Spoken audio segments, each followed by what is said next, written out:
We're live. Or at least the rest of you are. Hello, everybody. And live adjacent. Welcome back to Chronicles of Divastara. I am William, or Shawnee, and I am your storyteller for this D&D 5e campaign. And joining me today, we are joined by Yare. Hello, I'm Yare. I am playing Morgan Thompson, the human oath of sacrifice paladin. And Jeremy.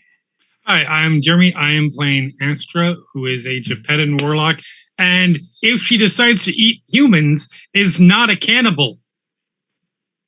Technically, you're right. I feel like your definition of cannibalism has to change for a fantasy setting. But to be fair, still wouldn't be a cannibal, I would argue, because still not a cannibal unless she starts eating porcelain.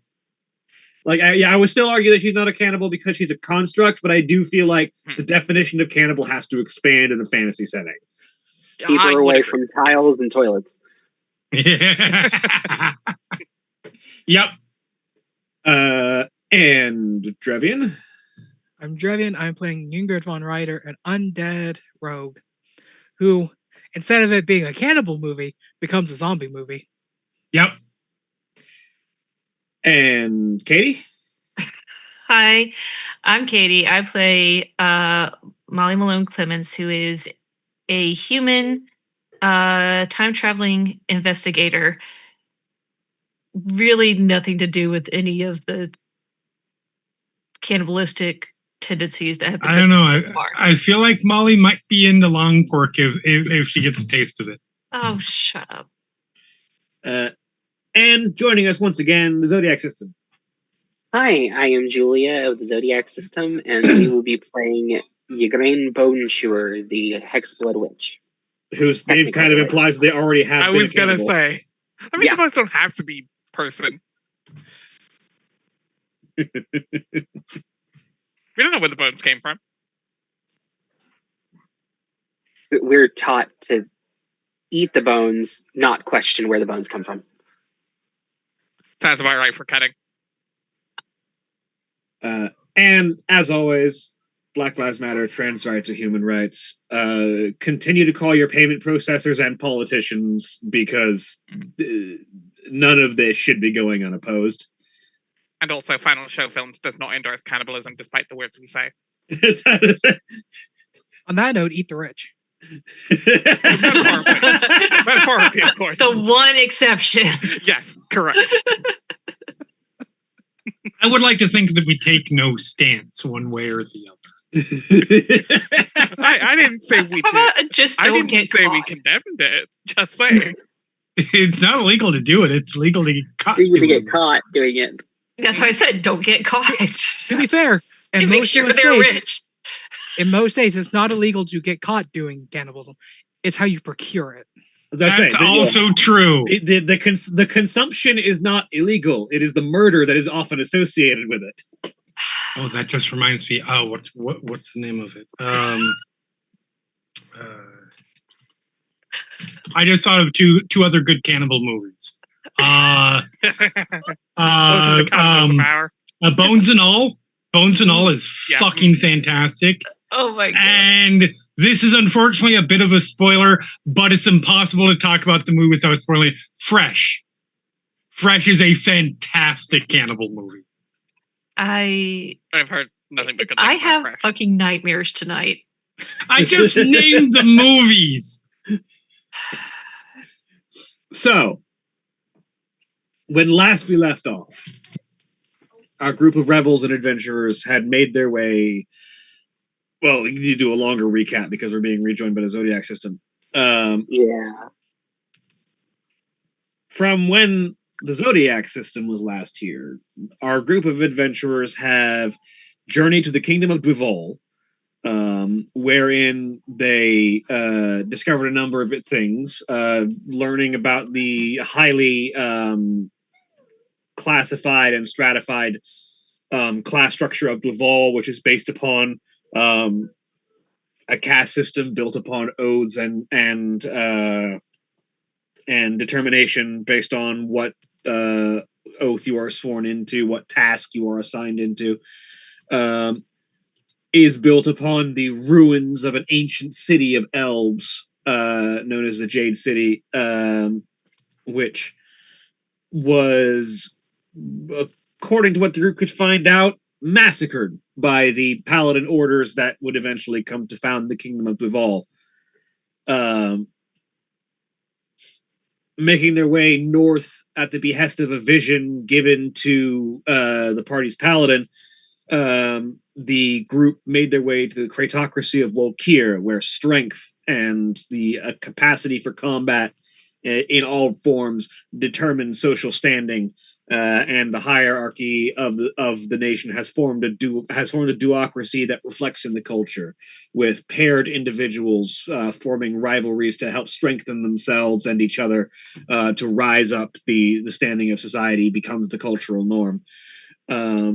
There, they worked with a loner, an outlander, and wild wanderer by the name of Sive Horfrost, who was able to assist them with infiltrating the prison underneath the fortress of Ashrangarm, the capital fortress, the seat of rulership of the Cratocracy of Volkir, to locate the tiefling Soria, who, according to all information that could be gleaned about them, existed prior to the founding of the 12 Nations, which, according to the world's timeline, happened 300 years ago.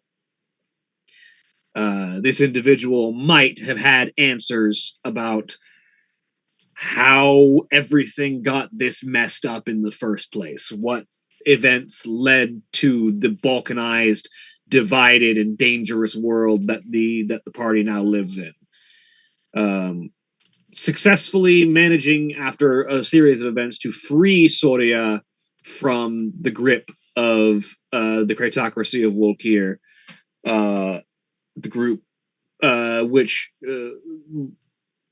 did in fact reveal that Soria was on very close and informed terms with the events that led to the creation of the world as it is today, including familial bonds with at least some of the current rulers of the nations, with Renier, the current fighter, the master of blades, one of the duocracy ruling Cratocracy of Volkir, supposedly being Soria's older brother, and yet also the individual responsible for keeping her trapped underneath Ashrangarm for supposedly 300 years.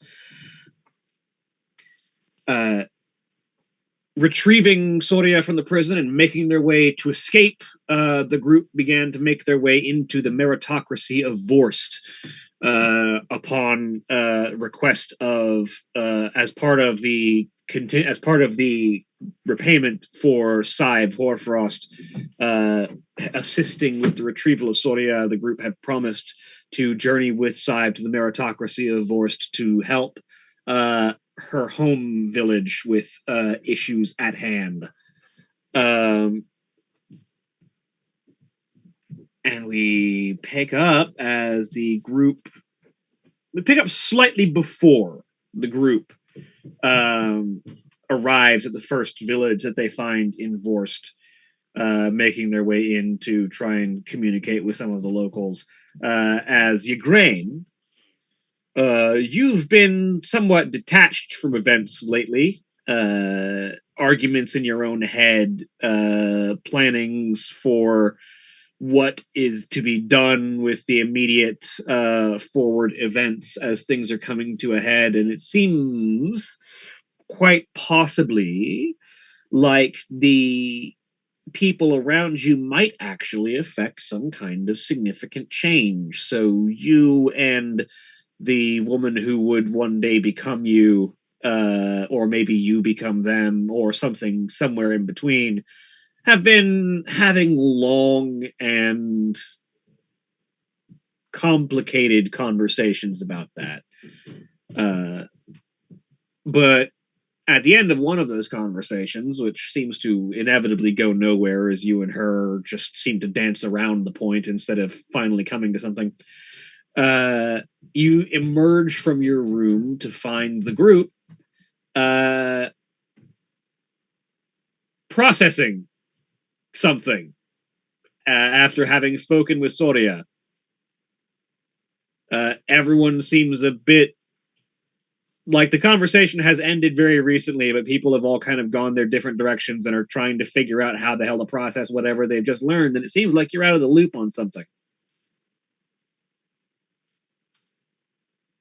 Well, it seems like I have missed something. You all look ramshackled at best. Yeah, Just a little. you know, just a whole like life-changing piece of information. Questions What? about my own state of being and relevancy to the universe, but you know, yeah, nothing much. Do I look ramshackled? I thought I looked normal. Do I always look like this? Yes. Oh. More than normal. I'm assuming this is after I stumped off to my room. Presumably. Yeah. Igraine will pull a chair out and sit. So, what have I missed? Also, what day or year is it? Great fucking question. That's a good question. That depends on who you ask. We would, until about 20 minutes ago, I'd say current time, current year. What did we say? Like 374? Something like that. Yeah, something like that. Yeah. Up until about 15 minutes ago, it was the year 374. Now, and this is ironic coming from a time traveler, I have no fucking clue what time it is. Igraine will twist their head to the side. We just got told by the prisoner. We just burst out of a prison in Wolkir. By the way, we are heading directly to Vorst, and we should not return to Wolkir anytime soon. Yeah, there might be people looking for stuff. We had to skip cutting bigger, important things. Apologies, by the way. No, you owe me no apologies. The longer I can stay away from the domain of my creators, then by all means. Understandable. Yeah. The person we broke out was part of the group that did this, but was not or related to the party that did this. She was not affected by what happened.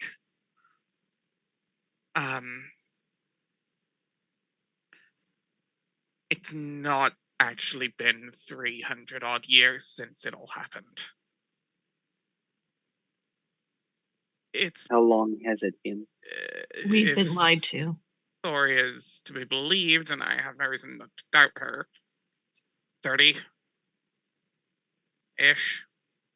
30? Yes.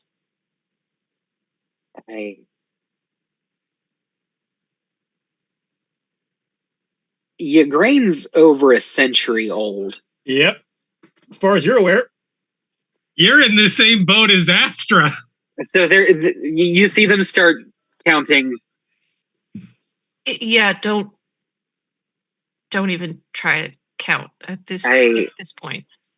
I have lived 100 years. What do you mean it's only been 30?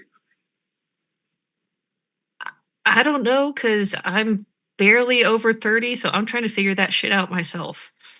I mean, I'm not even 30, but I'm sure my parents would have told me. If you confuse enough people fast enough. Basically. Yeah, that's basically what happened. Soria described it a powerful fiend that feeds off lies. Spread a lie so far that it's almost supplanted reality. Even some of the leaders believe it's true. Literally reshaped reality and time as we know it because enough people believe the lie. I believe that's called an egregore. A thought piece given power by numerous people thinking it into existence. In this case comes the voice of Soria, the one-armed tiefling, sort of walking into the scene. The creature with this power is known as a Shamaloth, a type of Yugoloth, the third category of fiends. Igraine, Soria, Igraine. A pleasure.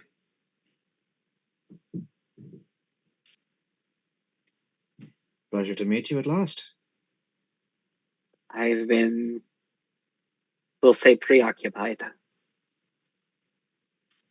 You've been out for a while. Is everything okay? Okay is a term that we could use. My friend is no, that's not even remotely the right term.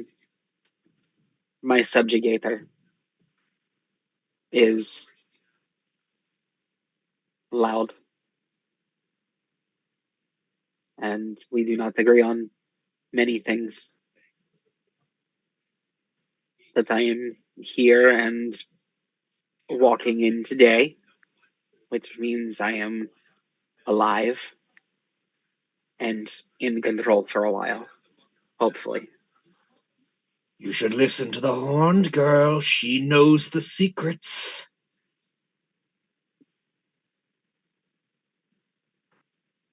Igraine will just turn to Soriel.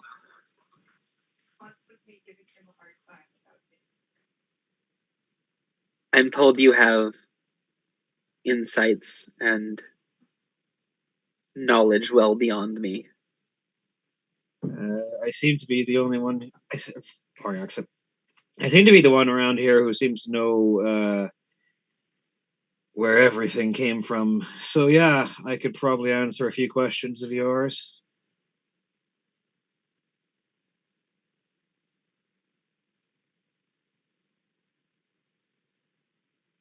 I have been on this plane of existence for 100 years, and they tell me it has been 30.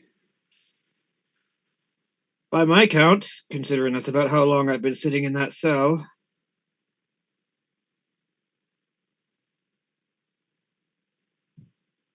I'm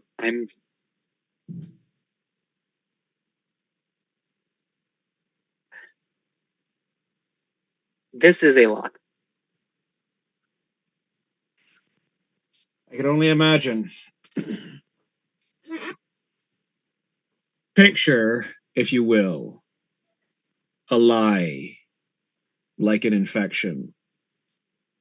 Once first spread, it gains and grows as it consumes and targets until, like a plague, it spreads beyond its initial borders. And the further it goes, the stronger it becomes, until not even the fabric of reality can resist the force of this lie. What was true becomes false, and the lie supplants the truth. What was a 30-year time gap becomes 300. For all intents and purposes, all within now living the lie. As reality becomes what is shaped by the one who first told it.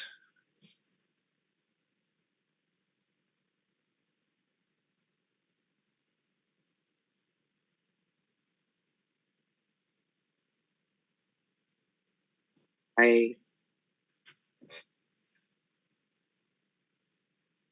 am at a loss for words.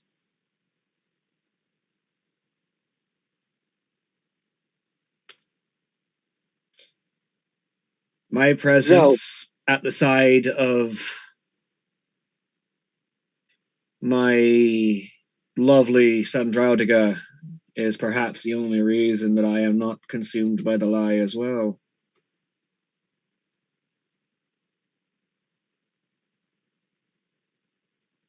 But even she is currently indisposed, dead by all respects, as dead as a god can be.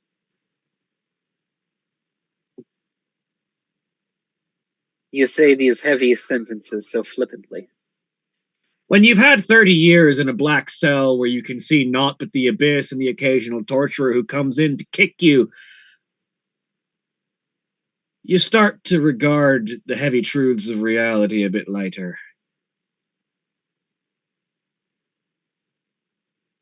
Ugrain gets kind of a 1,000-yard stare for about 30 seconds and then blinks.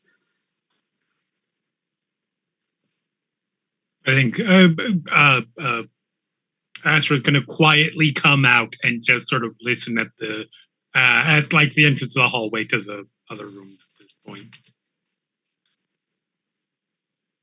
Oh yeah, you might not recognize the name Sandraudiga. Ugrain. She's been who we've been referring to as grandmother.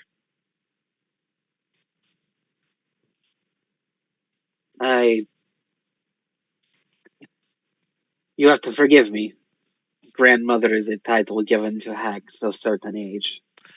And It's also what the people of Rumor would refer to as Sandraudiga, considering our leader is her granddaughter. interesting. Sandraudiga, the goddess of defeat and desolation. Not to the words that I wanted on my word search today. Get ready for a lot more of them. Well, as it turns out, being close to a goddess of defeat mostly inures you to the prospect. Everything has to lose at some point. Knowing the goddess of it prepares you for it.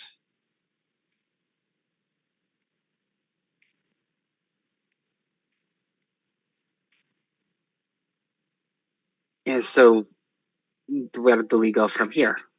What? I have ideas, but nobody seems to like them. That has been my question as well. Okay. A very tall Frost Goliath steps into view as well. For now, where we are going is to my home in the Meritocracy of Vorst to try and assist some of those that I left behind in journeying to Wolkir, as a return for the favor of assisting your friends in freeing Soria.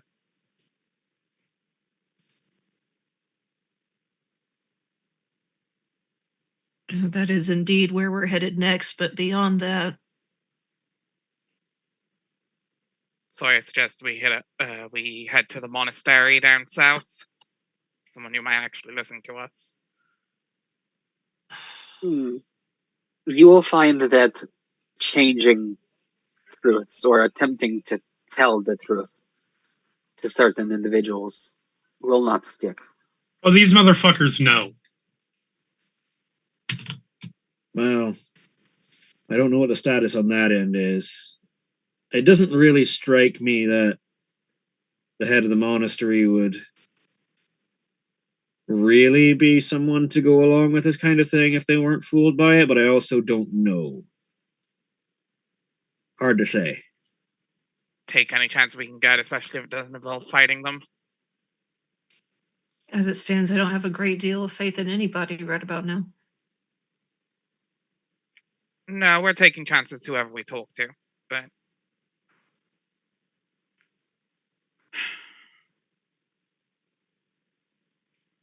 A number of the people involved, a number of the people at the head of the 12 nations definitely know what happened. Whether they know what happened or whether they've simply fallen into the lie, I couldn't say without having met them. Well, having met them since.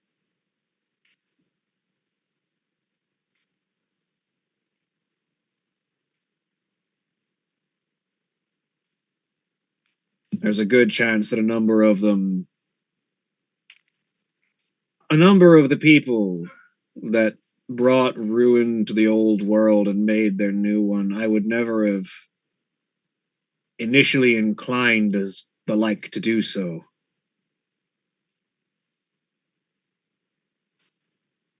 but with enough influence from a being who twists reality with their words and their lies, I suppose anything's possible.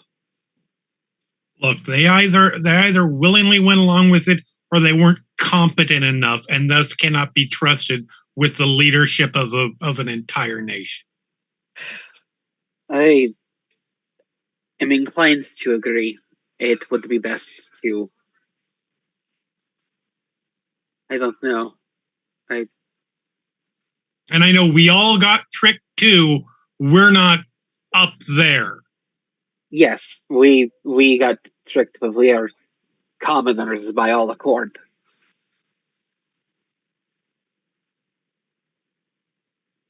I mean, there might have been people who disagreed. They just fell for it as well, so they have no idea.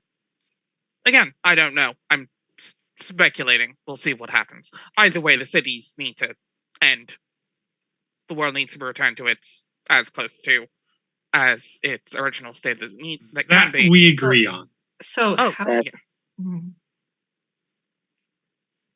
this is more of a personal interest question, but how does time travel even fucking work if time is not what it seems?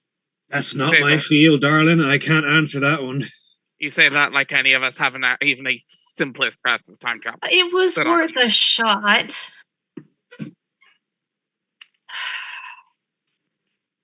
I mean, you're moving in fields that even I haven't touched. Great. And other me won't give answers. Yeah, believe me, I wasn't counting on that. No offense. Can't or won't. None taken. She's awful. Don't speak of yourself that way. Better than I was going to say.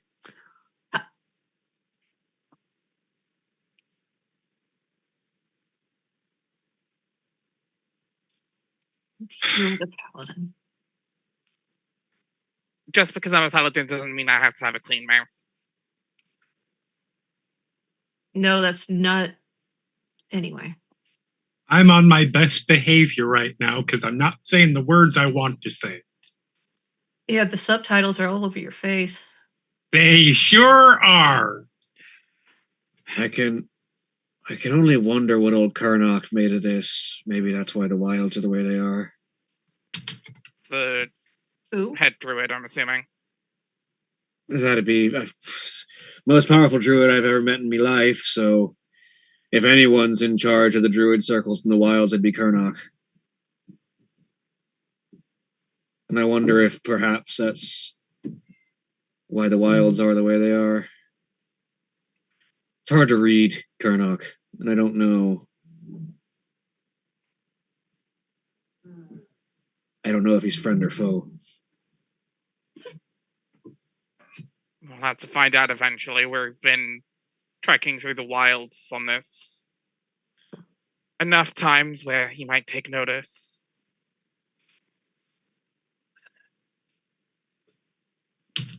That'll end well. Druids are a weird sort. Never know how to deal with them. As opposed to the totally normal anyone else.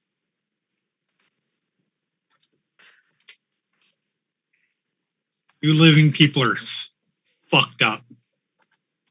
You say that as if you aren't also fucked up. Yes, I know. I've never acknowledged otherwise. Anyway, we could sit around all day and argue about who's fucked up, and in the end, the answer is all of us. So let's move on. Yeah. So we're gonna go help Scythe. I'm saying that correctly, right? Scythe. It's like sigh with a VE at the end of it. Scythe. Okay. Irish names are a whole time. I'm. You were thinking the weapon. The weapon, yeah. Yeah. Because that's what I kept hearing. Sorry, the threshing tool, the weapon. The farming implement. Mm-hmm. It's a fucking weapon. A pencil is a fucking weapon, okay? Like yes, but it was actually like a rebellion tool. from farmers. That's how Yeah. it became a weapon. Yeah, I'm aware. When you have a sharp, pointy stick, it's better than nothing. Exactly. I've also pitchforks. been teaching third grade for 2 years, and both years have had somebody stabbed with a pencil. So, like, anything Yeah. is a weapon. hmm Fair point. But so we're gonna go help with this aid in the meritocracy, and then on to the monastery. hmm And to be clear, the monastery is just a suggestion that might be helpful. You're free to approach this however you think might be best. Well, I Better than mean, nothing. I still think taking a dip. Go ahead. Sorry. I was saying that's a. I know in my line of work, sometimes even the most tenuous thread, you have to follow it. So I still think we should take another dip through the 12 towers, see what we can get out of at least the necromancy tower. We have some alliance there, however tenuous. I'm going to be honest, I don't know what I'd do with any of the 12 towers right about now. If there is anybody, if I had to say, out of all of the potential people, and I realize that I'm going to preface this by saying, I realize I am coming into this with some level of bias. But if there is anybody who is knowledgeable and perfectly willing to go along with it, it's the heads of all the wizard towers, even the nice ones. Which is why I think we need to venture outside the 12 towers first before we tackle anybody, or not tackle, confront. Ask politely. I'm just trying to pull the strings on the people we have access to. No, right.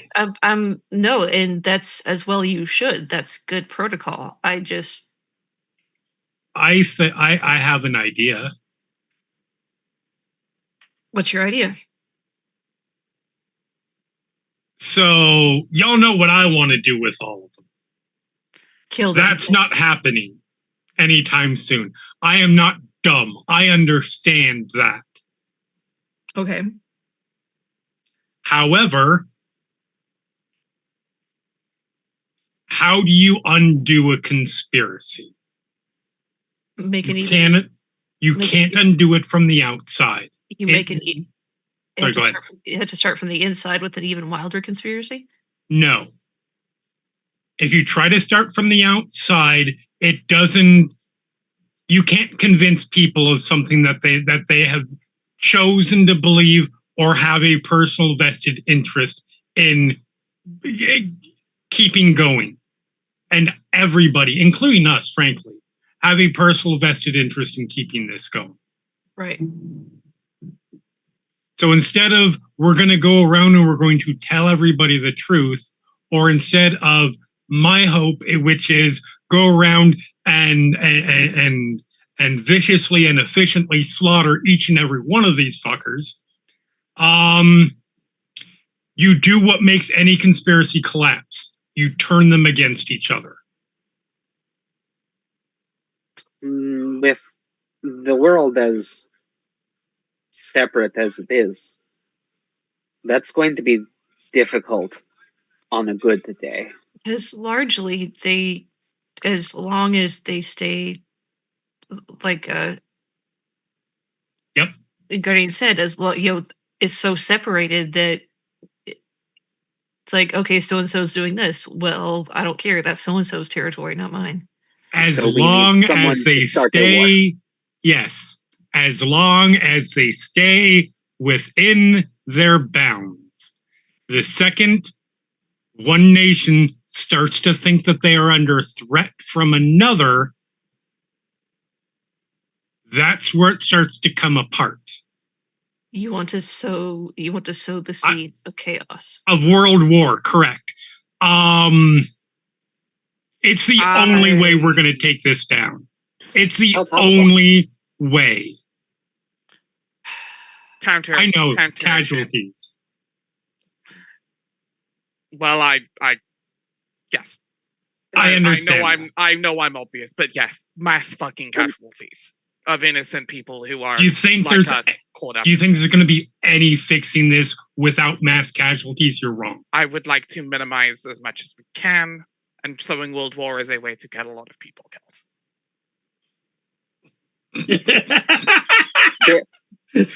No, absolutely not.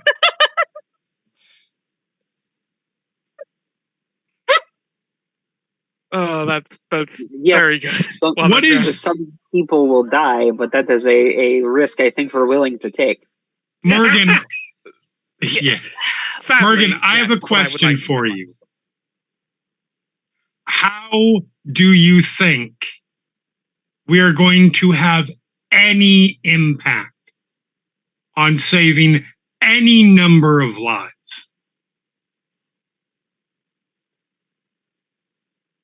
That is what we're trying to work out. I'm just throwing out the concerns to your plan. I'm not saying your plan is completely impossible or absolutely should not be done. It's just a thing we need to consider. Okay, fair enough. We can point out potential concerns. To be fair, towards Astra's point, we don't need them to actually fight. We need them to think that they will, and then they'll collapse. And that can lead to collapse. That's why I say so. But then they're still going to be attacking each other, and they're still going to. It's still going to be a thing. Like this does not end without bloodshed.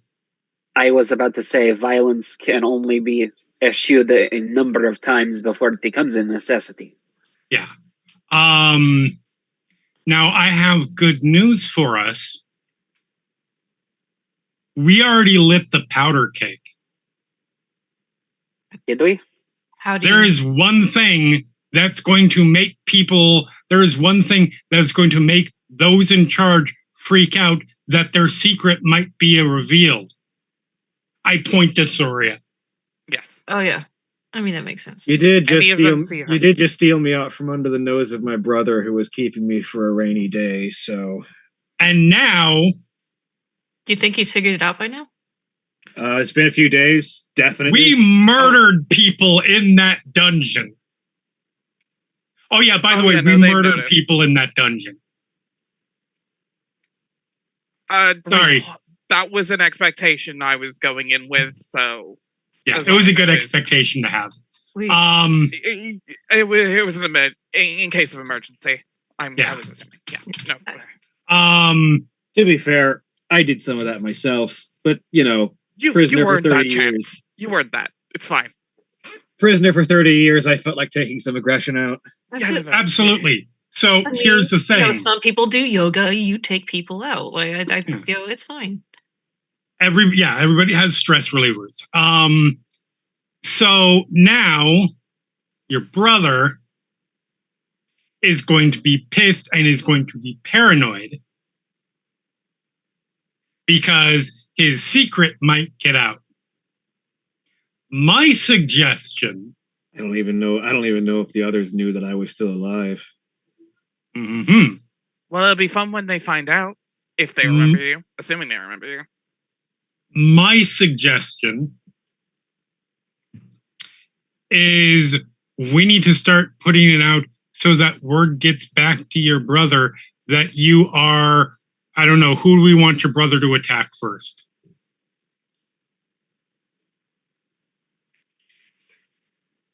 I mean, if word gets out that I'm anywhere and word will get out that I am where I am when I'm seen, I'm kind of hard to miss. Uh-huh. And here's the fun part of it. He will know 100%, he will believe that this is just not a random jailbreak. Somebody who knew got you out. Who knows? Who could? Understanding that some of the nation leaders may not know. Who could possibly know that you were there? The nation leaders. almost nobody else. Yeah, the problem is we went in asking about being a prisoner, and all of a sudden the biggest prisoner escapes. Yep, and we They're will point be that finger attributed to being. directly at us. That's what I'm saying. Yeah, Where do we want to go with Soria so that? that we can place suspicion on a particular nation? Yeah. Yes, no, I see your logic. We are now agents of an organization. So who do we want to make friends with in order for them to die at the hands of Soria's brother? I might know the exact person. I know who I want, but I know it's not who you may think. That one dies by my hand. I'm guessing you want to make friends with your leader, your old heads of state, Igraine. It would be nice to depose the Pact Master. I'm not gonna lie, I was considering the High Priestess, but you know, now that I think about it, I've not given my offering for many a week now. you should. Depending on the offering, you should do that. No. The Pact Master of Ketting got a small number of a bit of magic once a week. Ah, okay. As in the entire day's worth of magic once a week, and that has not happened. And not in Ketting. I'm going to assume it's that.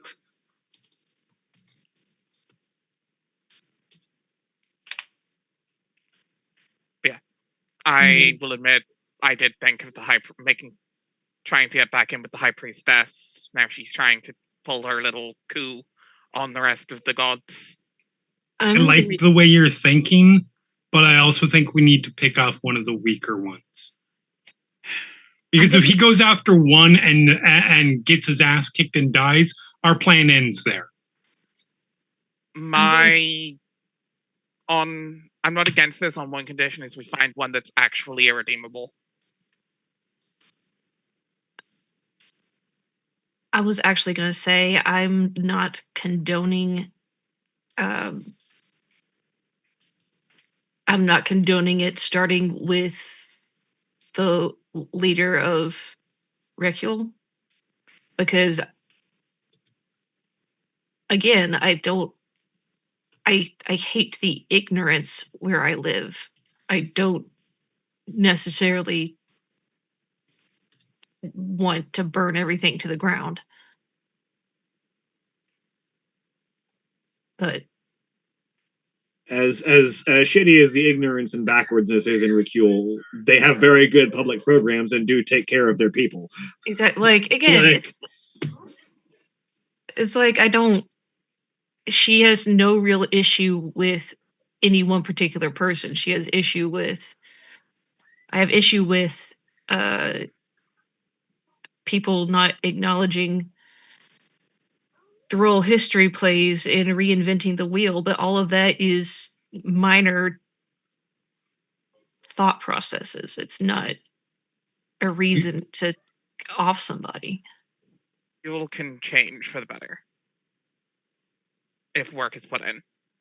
Sorry, everything can change for the better. Maybe. Some easier than others.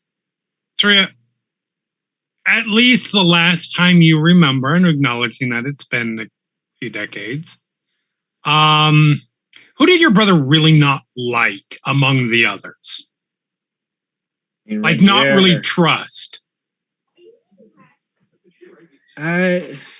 Trust is a strong word. Renier. Yeah, but relatively. Sorry, go ahead. Renier was never particularly fond of what the fuck is his name? Suncrown. Suncrown being Dwafal. Okay. Braden Lightcrown. That was his fucking name. Yeah, leader of Dwafal. Yeah. Braden and Renier butted heads constantly because Renier was constantly on the mind of do it and be done with it. And Renier was constantly on the mind of there's a right way to do things and it should always be done a very particular way. And the two of them were two similar but different in key regards to get along. Okay. Other than that, That's where is that? Kingdom of It's the Duval. Paladin City. North of Rumor. This one. Did he The right not? side of Was there anyone among the 12 towers that he was particularly not a fan of? I mean, Understanding that probably nobody likes the 12 towers because no one. Caius Silvertouch was tolerated more than appreciated by pretty much everybody. He didn't like Celis Nethera, but the way he didn't like Celis Nethera, I think, is more a mark in her favor than anything else. I'm guessing that's because Necromancer more than anything else. No, you're thinking of Tarvaldrin. Right, sorry. She's Celis from the... Celis is the mistress of blades. Right? The middle three. Celis Nethera is the mistress of blades. She is a blade singer and talented warrior who could not give less of a shite about Rainier's might makes right mentality. Right, okay. I mean, we also caught a glimpse of her. We can also maybe see about talking to her, but... A test of your reflexes. all right. I tell you what, Morgan. I will ease off on, for the time being, on the we have to kill them all sentiment. But I'm putting a red line down. We're not talking to any of the wizards as allies. No, I'm here. Can we compromise on that?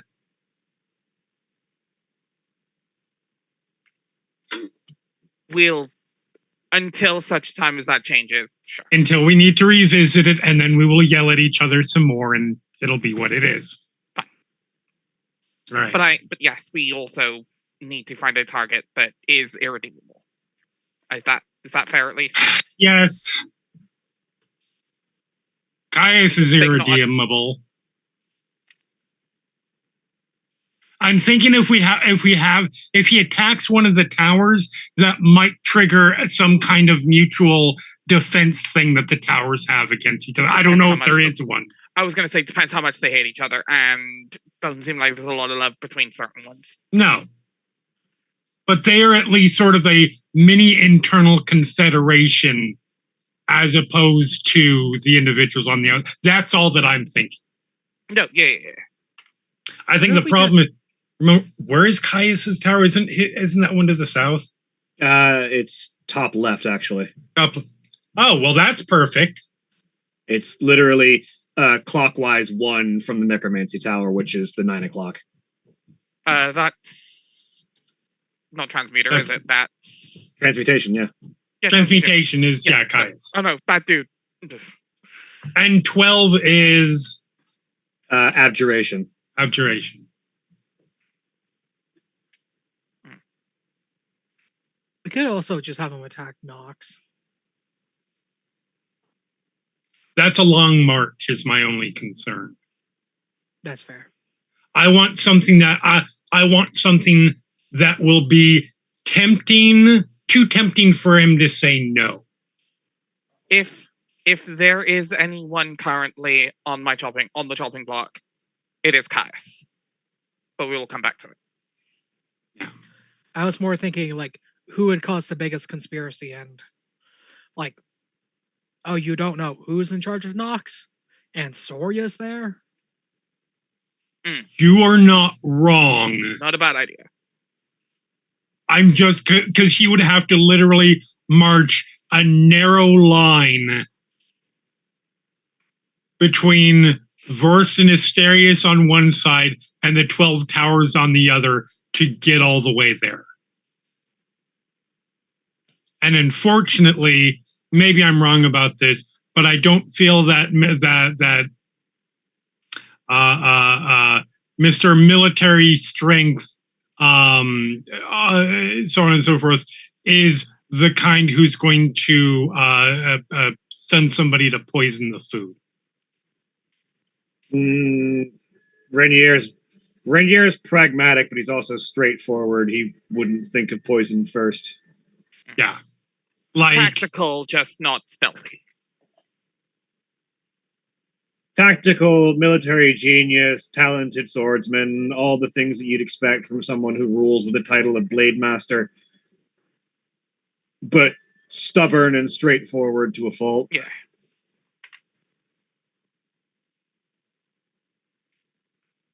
Any attack he makes is dead obvious. He's not afraid to assassinate someone, but the assassination is going to be someone with a knife, not a poison. I would be okay with that as well. Because if he kills the head of another state, that's war regardless. Mm-hmm.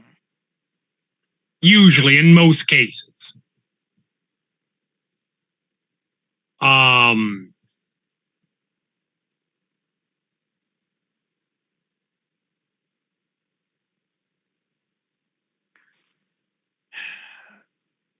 We'll keep cutting and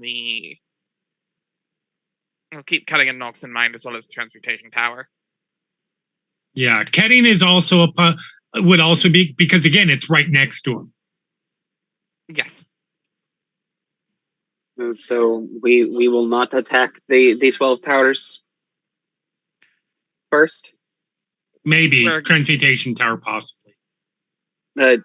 Should we make sure that we hit the second tower right afterwards to make sure? God damn it. What? Holy shit. There was a fucking 9/11 joke. What? Yeah, amazing. If you're going to hit one tower, you'd hit the second tower shortly after, obviously. Oh, fucking hell. And then you hit the middle, and then you hit their military base as well. Yeah. Jesus Christ. Yes, I am proud of myself. Good. You should be. You should be. Well done. All right. A second plane has hit the Guiding houses. Oh, fuck. I feel like Kedding is a small fish in the barrel, as it were. I mean, It's got to start somewhere. I don't know. See, the thing that might be nice about Ketting, with a completely not actually knowing any of the politics, a place that is known for making deals probably has the most alliances that might trigger if they were attacked. I mean, correct me if I'm wrong, because it's been 30 years. Is Cyrillus still as fond of extraplanar beings as they were when I knew them last? Shawnee? Cyrillus being one of the assumed names of the Pact Master.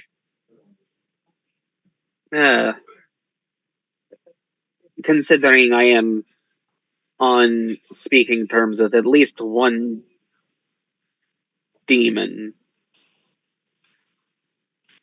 yes. Then the danger of attacking Ketting is that its might is outsized to its numbers. I'm okay with that too. If Cyrillus is still doing as I knew Cyrillus to be doing, you'll find everything from demons to angels to archfey standing against anyone who attacks Ketting. Question is, do you think Cyrillus is completely off his rocker, or? I think if anyone knew exactly what was going on and went into it eyes open, it'd be Cyrillus. Cyrillus doesn't take deals that they don't know everything about. All right, so another one that definitely needs to die. Yeah, no, I'm leaning that way. Had to do the due diligence.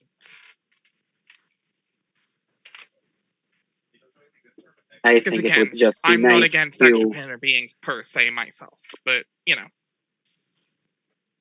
ending the pact holder will end so many things.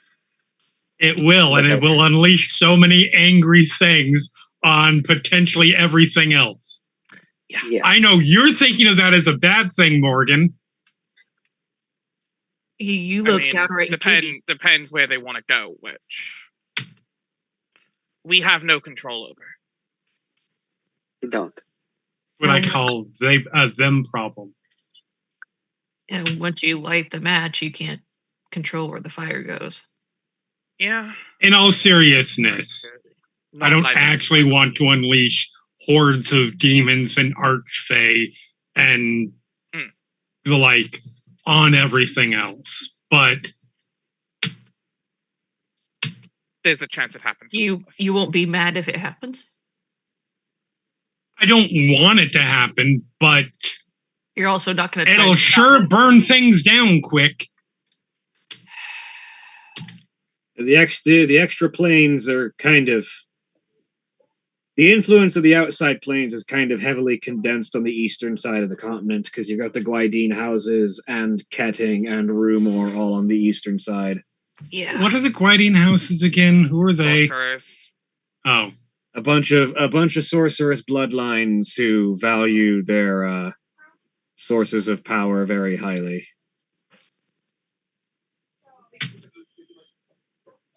Honestly, there's probably a reason they put the people who talk to the beings of other planes all put their countries right near each other. And it's not a good reason, whatever it is. Unlikely, but... Is there anyone you won't see the best in?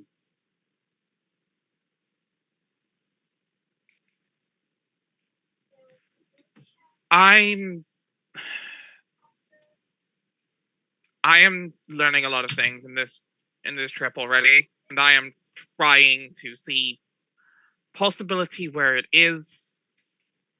Because if you told me at the start of this that the necromancers were one of the more reasonable groups, I would have told you to go fuck off.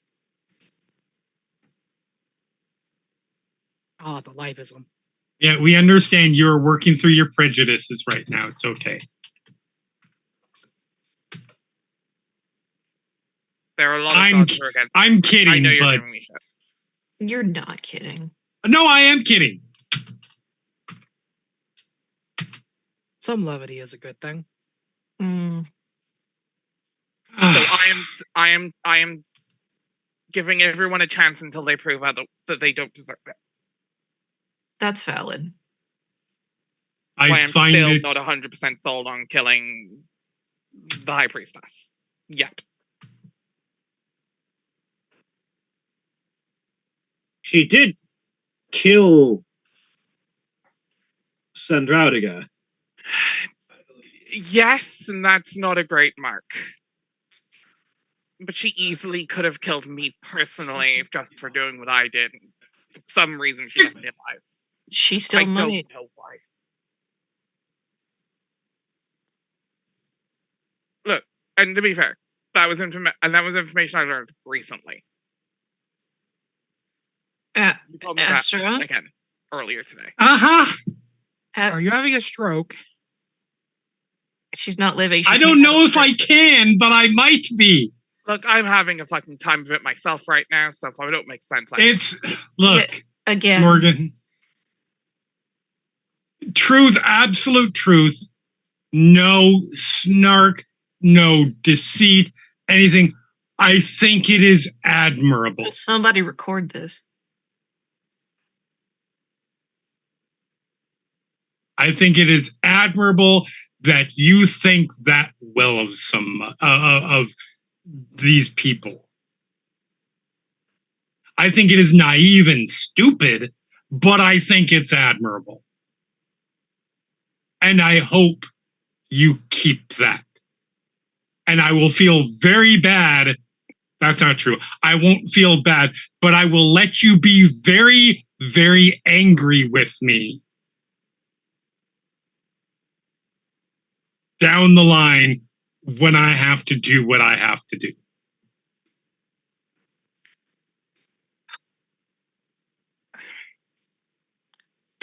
I respect that you didn't pull bullshit on me there.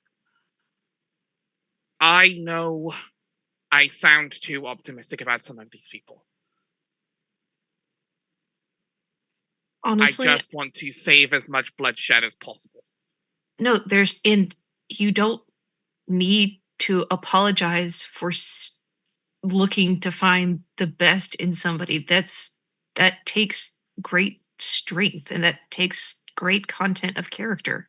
Even I don't think you need to apologize for that. And again, it's very easy. It's very easy to see someone who believes in everything opposite of you and go, that person does not need to exist. That's the easy thing to do. The harder thing to do is look at that person and find something worth saving. That's admirable. And that's nothing to be apologized for. Yes. So even as much cuff as Astra is giving you, never feel like you have to apologize for standing for something you believe in. No, absolutely not. Again, I'm not kidding when I say it's admirable. I'm awful.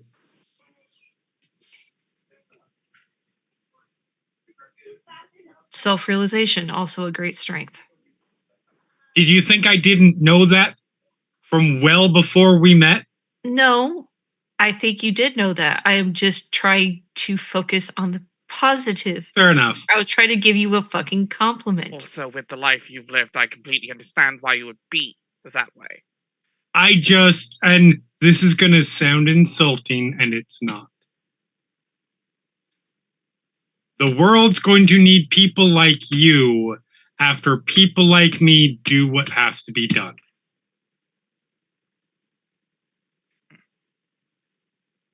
And I just want to make sure there are as many people as possible to enjoy the world that we create. Absolutely. Again, nothing you need to apologize for, and wanting to minimize casualties. Again, nothing you need to apologize for. That, and the fact, like you said at the beginning, if you are facing your own prejudices and walking away saying, you know what, maybe the necromancers are not so bad. That's growth, and that's something not a lot of people do. A lot of people stay in their own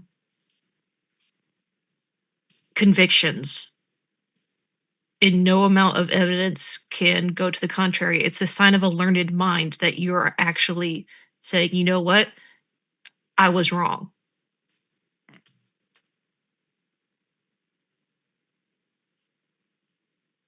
Like, there's nothing but strength here, especially strength of character. Appreciate that. That's not something you need to lose. And while we're on the compliment train, Astra, I appreciate your ability to do the things that do actually need to be done despite my protestations. Thank you. Anyway. Are you two gonna hug it out, or like... Fuck you. Fucking no. Like in perfect sync, I imagine. Yep. Okay, so are we heading to Kedding to see what we can do there? Or are we heading to the Historian Monastery? I think we're heading to Vorst. First we're heading home. Yes, says, after Vorst. Says Sive.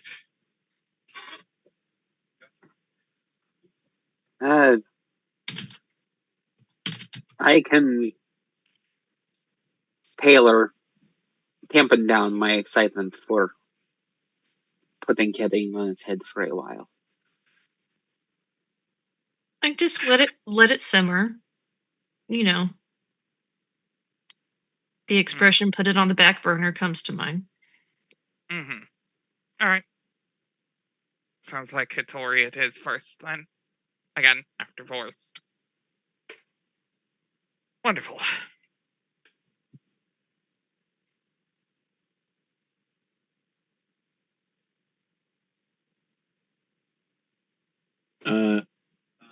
And one other thing to touch upon, unless any other conversations aside from that main one that need to happen before I continue forward. Nope. No. No. All right. One other thing that I do need to touch upon. Julia, it's been a bit. Your bastion has things. My Run bastion doesn't have 17 bastion turn. No, it's not that many. It's only been a couple, but we'll just go ahead and assume that. We've had two since. Yeah. Yeah. Your garden was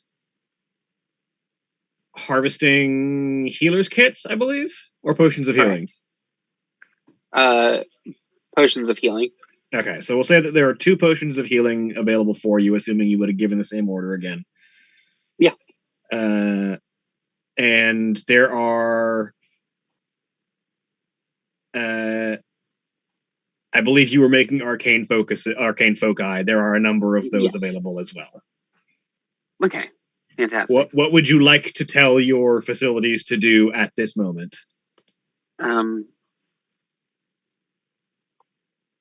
Keep making healing potions, and then I don't know for the other one. I don't know all the things it's able to do. So it can craft arcane foci for no money. It can make books for 10 gold. And once you hit level 9, it can make some magic items. Also, for taking a long rest, you do get a charm that'll let you cast Identify without using material components or spell slot. Neat. Yeah, let's keep making arcane focuses. I believe everyone that has an arcane study is using their foci to make symbols that you can hand out to people, if I'm recalling correctly. Yeah. Or whichever version of symbol that you're looking for. I am very curious. You have an image link in your kitchen description. I'm very curious. I do. Oh, that's adorable. Yeah.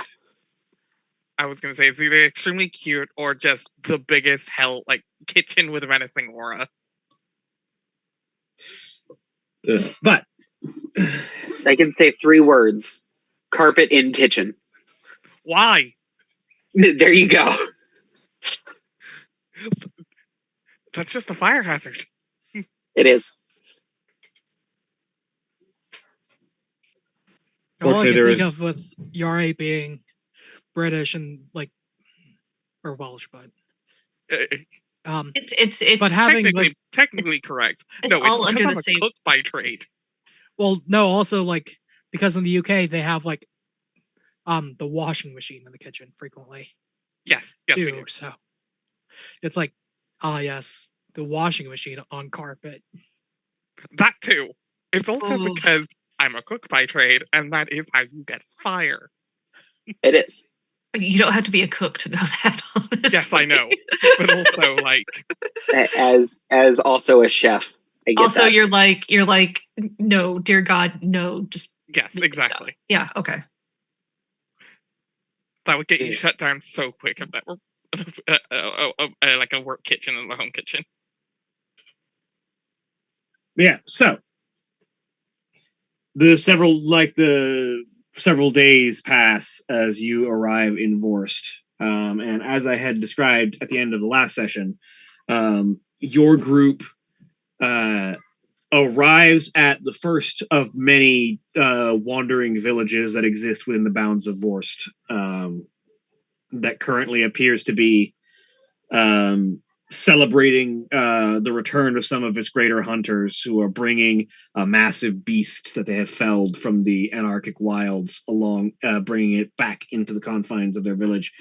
And have you see a number of individuals gathering around and celebrating the return of their hunters. But as your gauntlet runner pulls up and stops adjacent to the village, a number of people turn and look. Some draw weapons, but none like immediately attack. They very much are uncertain who you are or what your intentions are, but are making themselves ready no matter what might occur. And a handful of the more veteran-looking individuals sort of step forward. They're dressed in various different forms of dress. It does look like practicality is the byword for fashion in Vorst. Everything that is worn appears to have a particular purpose. The individuals before you have like armor made primarily of animal hides, and to protect them from the elements, keeping them warm. They've left enough of the animal intact to form a good heat barrier, and sort of like keep warmth in cold and keep beating sun out in hot, and have adorned themselves with quivers of arrows and bows, or spears, whichever is their preferred approach, and await the entrance of your party as you park the gauntlet runner and prepare to, as at least as the initial goal had been at the end of last session, introduce yourselves and try and figure out the lay of the land. Because according to Sive, many of these villages are nomadic and tend to be on the move, so you may have to ask around to try and find Sive's village.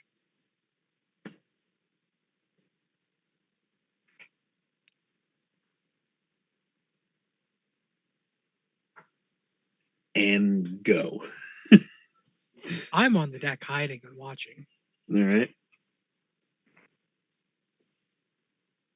I imagine Morgan's up on deck as well, but like actually leaning over, trying to get an eye on things, and also obligatory, like, we're not here to we mean no harm over the edge.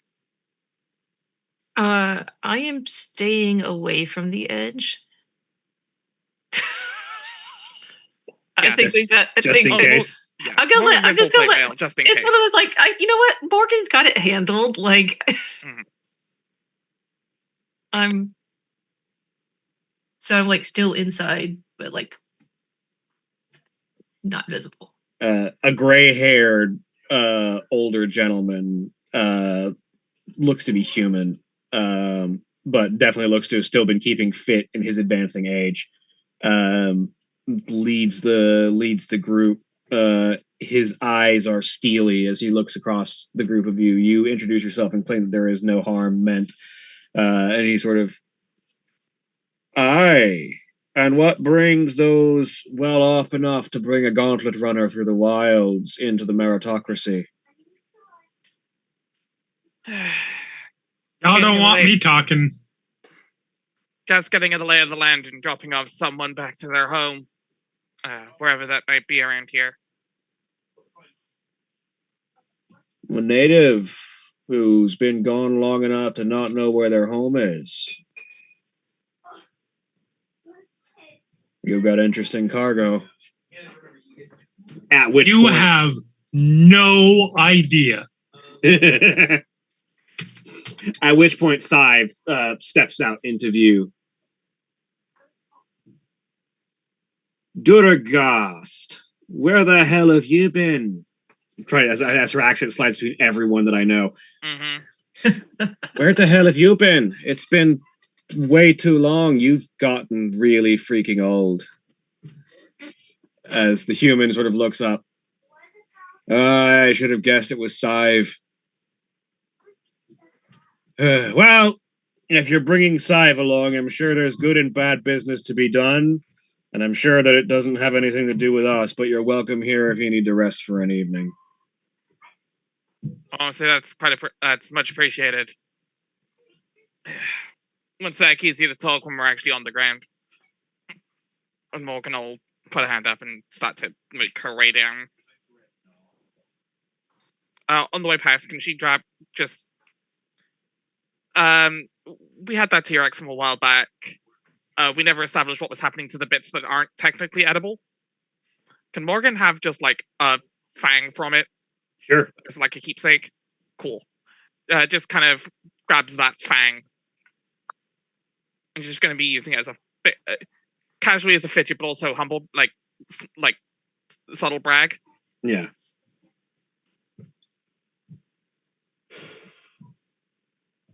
But yeah, the group of you that feel like emerging from the vehicle do so, including Sive. More gonna let the others know that they're actually offering us a place, and they seem to be, reasonable. I am always up for making new friends. That's the spirit.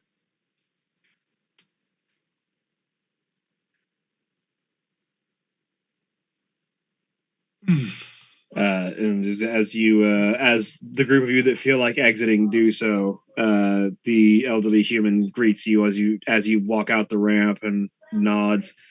As Sive intoned, "I'm Duragast, and I am the elder of this village," which essentially translates to the fact that I've been on the most hunts, I've been to the most places, and I've lived the longest without getting eaten out of everyone here. How old does he look? He looks gray, like his hair is turned gray. He's Vince. He's Vince McMahon old. Got it. Which is to say, old, but definitely still looking physically fit. Yep. You have not seen Vince McMahon lately. I've not seen him lately, I should say. To be fair, he still looks ridiculously cartoonishly built. Yeah. But he looks like an 80-year-old man now. Yes. Which I don't have to give anything to Vince McMahon. I do respect his ability to stay in shape at his age. And that is all I will say good about Vince McMahon. With money, you can do a lot of things. I mean, yes, but even then, with him, it's not just a money thing. Oh, okay. That is that man at 80 years old, reportedly still now, does not sleep. Mm-hmm. He lifts, yeah. And because he's not working anymore, time to lift. Christ. That's all he has to like. I'm sure there's other stuff that he does. 80-year-old gym rat, yeah. Yeah, he watches old. If my understanding, he watches old TV, and I mean, he was hyperfixating on wrestling to an unhealthy extent, even when he was running the company. Right. I know. He has a hobby. So back to this guy. He has many hobbies. Some of them. Some of them have him on a lawsuit right now. Anyway. Yeah, but yeah, if you were to try to gauge this man's age, he's probably 60 to 70. Okay. But does still look like he's going strong. Yep. And so his beard is roughly trimmed, and his hair is pulled back into a foxtail, just kind of this loose ponytail. It's kind of a little bit wild in the back. As he sort of looks across the group of you. And if you're here with business of Sives, then you're looking for the Ironclad village. Okay. Any idea what that might be right now? If I had to take a wager, a few days west towards the center of the territory. Last I heard, the leader of the Ironclad was getting into an argument with Killian. I forget what the hell Killian. What's his name? Yeah, was getting into an argument with Killian.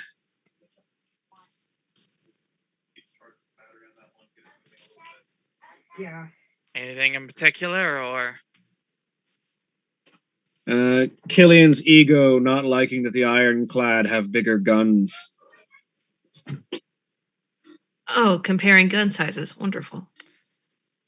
The first time I've heard that. That's good to know. Or guns at all, I should say. The Ironclad are one of the only villages that have moved to black powder as a primary form of hunting.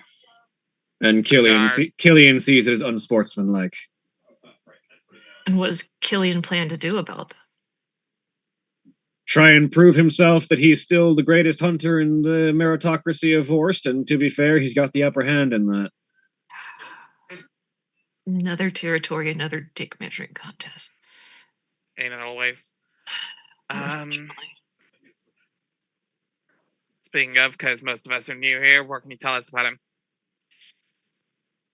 Oh, I imagine Sai's got plenty of stories, considering the number of times the Ironclad have butt heads with Killian, but from someone who doesn't have a constantly antagonistic relationship with the man, he's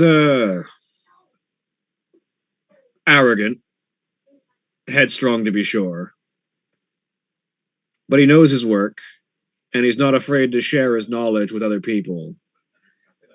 He believes, rightly or wrongly, I would say rightly in many respects, wrongly in some, that sharing his knowledge and his talent and his skills with the rest of the meritocracy creates a greater challenge and makes all of us more efficient. He's not wrong in many regards, but at the same time, if everyone is moving according to your own metrics, then of course you're going to remain the best because you're the one who created the style that everyone else is using. Part of why he butts heads with the Ironclad, because they do things a bit differently. They found a better way, and he thinks it's cheating instead of just adapting. Uncharitable, but not inaccurate.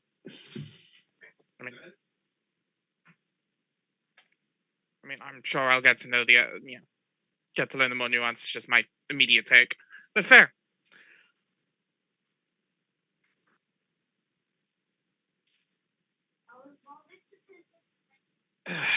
Good to know. Those of us of the meritocracy are those who are most adept at wandering the wilds on the most part. Many of our villages could just move if we wanted to. There's a reason we still maintain this sort of loose arrangement of connected villages centering around Killian's camp. He provides a decent amount for those that are around. We do have the option, if we wanted to, of just wandering up into the wilderness and disappearing, but it's a lot more dangerous in the wilds and everywhere else in the 12 nations than it is here, if you know what you're doing. Mm-hmm. And if you don't, you tend not to last long.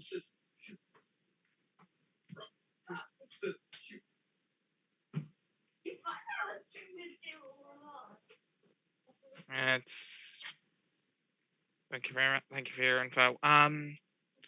So do you might have somewhere for us to rest for the evening? If you don't mind pitching in a bit, we've got some places that are a little bit more comfortable than hard ground. Don't mind at all. I'm happy to help. Yeah, sure. I've seen, like I said, I've done the most traveling in this village of anyone. I've seen how most of the other nations operate. Around here, everyone works their fill, everyone eats their fill. It's a bit of a communal effort. We all put in what we can and we get back what's worth what we give. Anyone paying attention, there's a bit of a smile on Morgan's face about that one. Yeah, sounds good. Wouldn't want to, wouldn't want to take from you without offering something. All right. Well, come along with me. I imagine there's probably a decent amount of apportionment to be done. The latest haul needs to be cut up. Any of you that are good at cooking are certainly welcome. That would be me. Yeah, we'll see what all's around to be done, and we'll offer you a place at our fire for the night. Sive, I'm sure you'll find something to make yourself useful. And Sive just kind of nods. Oh, I'm sure that there's someone who needs humbling and a bit of extra food to be brought in. I'll make my way around.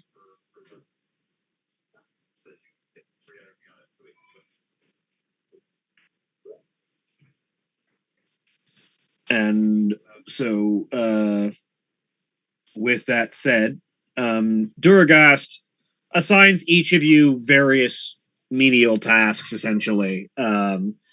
Some of you are cooking some of the food that's been brought in. Some of you are helping move materials and supplies.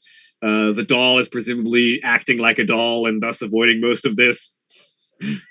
Like, what do you expect me to do? The day definitely seems like there's a celebratory atmosphere, but there's still work to do kind of environment. The people are cutting up meat, making preparations. There are arrows that need refletched, bows that need their strings fixed. The variety of different maintenance and general tasks that work is getting done on. It's not going to take too much to I'm not even going to ask any of you for roles on this particular thing. You basically perform what tasks you are asked of. Do any of you want to try and glean anything off of anyone over the course of this work? Are you trying to get any specific information? Are you trying to ask any particular questions? Is there anything you're aiming to try and figure out while you're here for the night before anything else happens in the evening? Not from Ukraine. Morgan is trying to get the kind of, because if you're around people enough, you start hearing them gripe about little things. Just what seems to be the biggest issue in general among the regular folk.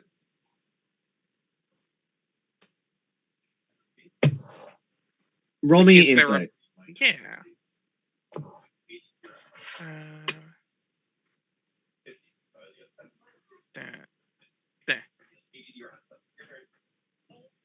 13.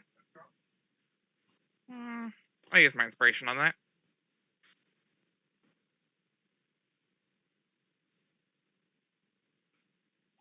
$13. As the dice gods have decreed. Yep.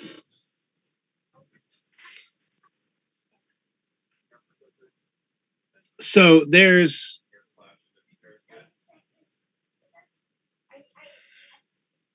something that gets talked about in hushed tones, something that even the people here don't really feel comfortable chatting about, but you pick up bits and pieces of it, of X person or Y person is, and the euphemism that they all use for it is nearing the end of their hunt. And it's hard to pick out the specifics of it, but they talk about it as if someone was about to die. And they sort of equate it, as far as you can pick up from conversation, with getting old. But getting old in a very particular terminology, because it's very clear that Duragai is the oldest person here and is not nearing the end of his hunt as far as anyone is concerned. Yeah. Because Morgan's around enough religious folk where they tinge their words with the religious dogma. Yeah. Obviously with a 13 might not get immediate, but I think Morgan would start thinking where they're getting older and losing their ability, losing physical ability, basically. Losing their ability to be physically useful. That's definitely a solid conclusion that you could come to. You're not getting a whole lot of details on a 13, but that does seem to be the largest boogeyman that looms over this at least this tribe, possibly all of Vorst, depending on how other people treat it. Yeah. She won't ask or anything if that's one of those things that if it sounds like one of those things you just don't ask about. Yeah. it does seem like the kind of thing that's said with a grave tone, and then someone else goes and nods their head, and then doesn't say anything else. Yeah, won't pry.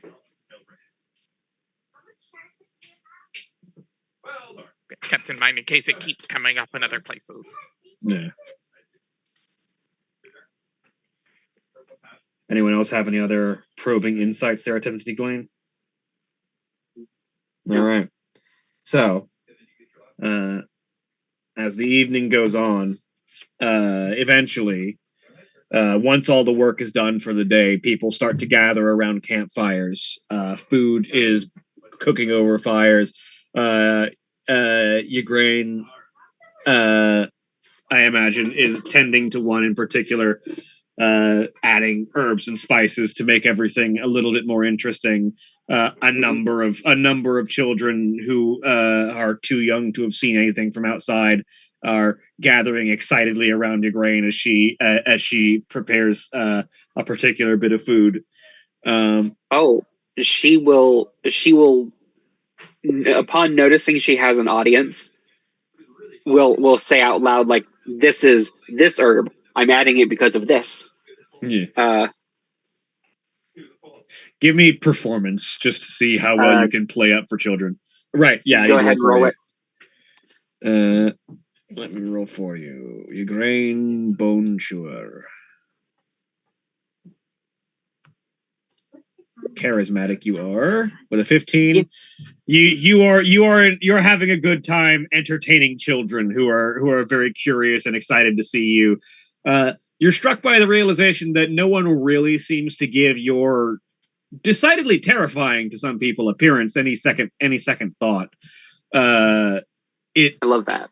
It does seem that if nothing else, people here are judged on what they can do and what they can provide, and not on what they look like or where they came from. I like that. Like that a lot.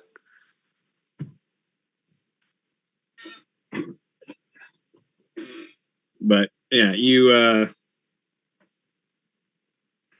are being avidly watched by a group of small children who are enraptured by the mysterious herbs and spices you are applying to food.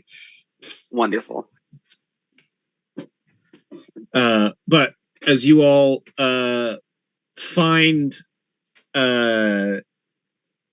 places to sit after a day's work, as food is passed around, meals are had, stories are being told, you get a sense that a very common tradition at the end of day for at least this village, if not Vorst as a whole, is the swapping of boasts.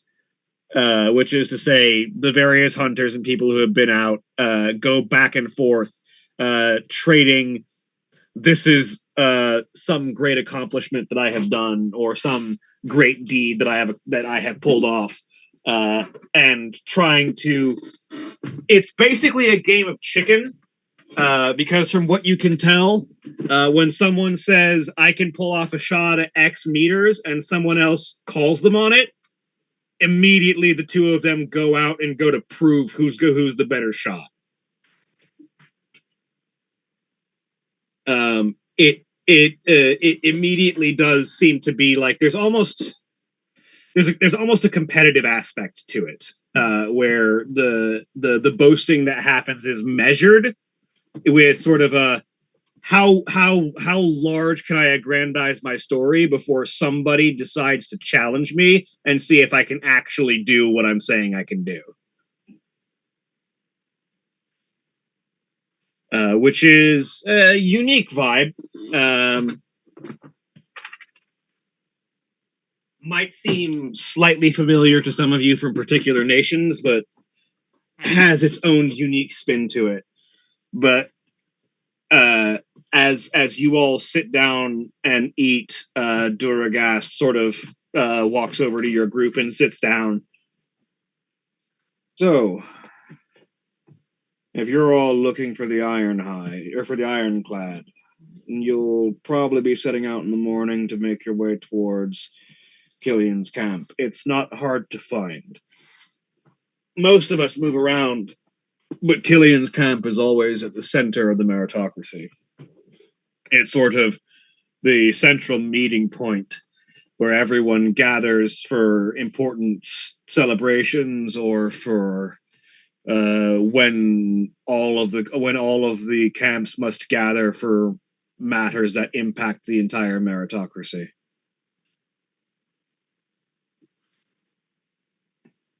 All right. The closest thing to a city you have here, then, I'm guessing. Just about. The rest of us, nomadic villages, we wander. We go where the hunt is best. Killian, having already proved himself the best, is content to be stationary and let what comes to him come to him. To his credit, no one who's ever challenged him has ever beaten him, so at the very least, his skills aren't rusting from his high tower.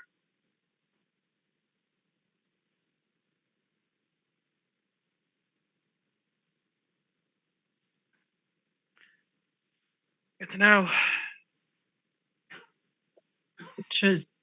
So if we set out at first light, how long would it take us to get there? You're driving a gauntlet runner. I've seen the pace those things can achieve. You'll probably get there before sundown. Is there anything in particular we should know about approaching the camp?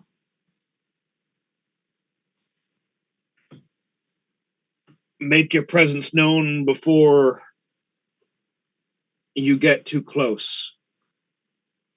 I say before you're within bow shot, you may want to make your presence known. Otherwise, well, you might take a little bit of damage. Holler rules. Got it. So making our presence known as in there are people that need to exit the Gauntlet Runner and tell them that the Gauntlet Runner is coming? More like you'll want to call ahead, either by shouting or magic or an outrider, just to say, hey, we're coming in, we're here to talk, or parlay, or whatever it is you intend to do. Right. It's only good manners to announce yourself. Those that don't speak their intention are often held with suspicion. I mean, that's fair enough. Especially with the Gauntlet Runner. Especially with a Gauntlet Runner. Because that means you could be from anywhere. We are from anywhere.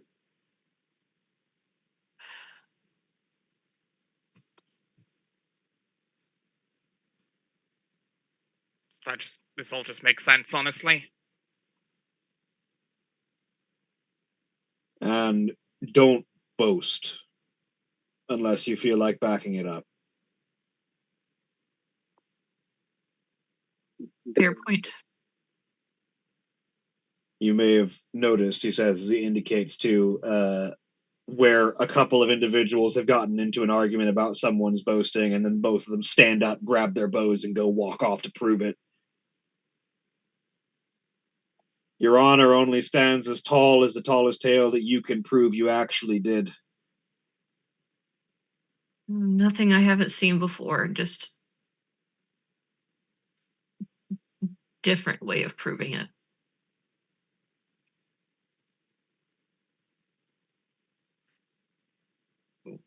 And if you make a claim and someone calls you on it, tradition dictates that you need to prove it. So I would go against speaking larger than you intend to be able to carry out.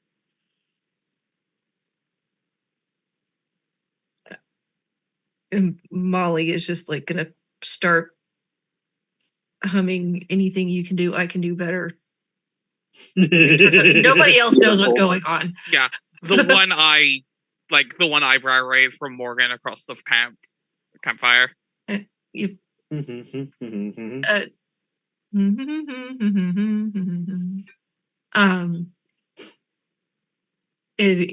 Molly just looks like, yo, timey-wimey stuff, don't worry about it.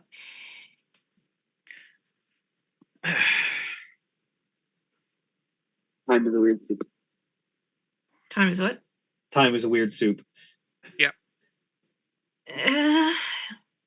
You have no idea.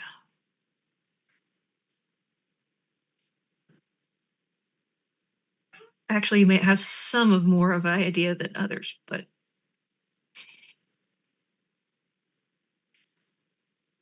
Are we doing a break anytime soon? I was about to say, this is probably a good spot to take our break as you all spend the night. Unless there's any other things that need to happen. If there are, we can pick up after break. Remember, when we take our break, you take your break. So sit up, stretch your legs, do whatever you need to do, and we'll be back in just a few minutes. Please enjoy these commercial messages.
We are back.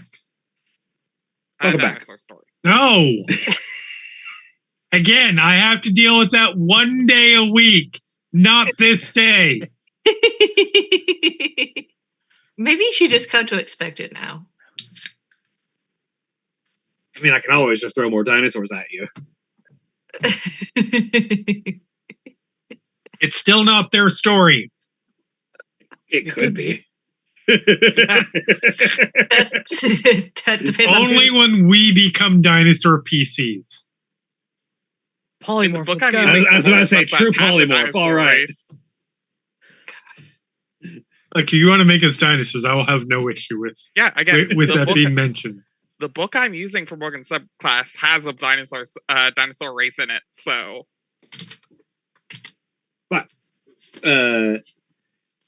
With that being said, for those watching, the Zodiac system had to depart for the rest of the evening. Hopefully, we will be able to get them back more often and for longer. But for now, they will theoretically join us next time. But last we left off, you were all sitting around a fire, having an evening, learning a little bit about the customs of Vorst and the expectations of what might be relevant for your journey to Killian's camp at the center of the Meritocracy. Were there any tasks, conversations, or goals that needed to be accomplished this evening, or scenes to be had? Nope. While everyone else is out eating, since I don't need to eat and I never said I left the ship. Uh-huh. yeah. It's I have time. a It's time for another Ingrid episode. No, Yep. I just have a conversation with Soria All right. and tell her about the meeting with the god of death. And I question and I posed the thought to her, if I had a weapon that could guarantee kill anything it hits, would that work on the Shamaloth? Is that a way we can deal with the Shamaloth?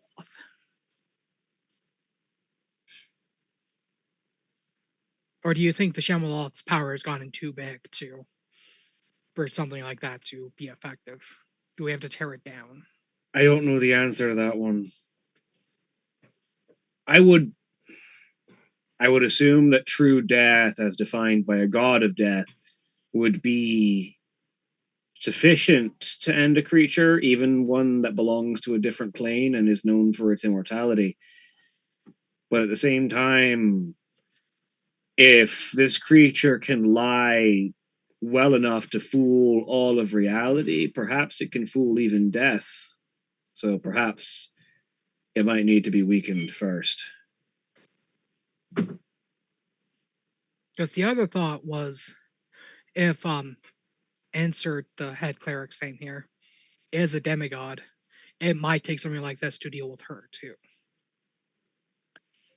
Possibly. I mean, she's certainly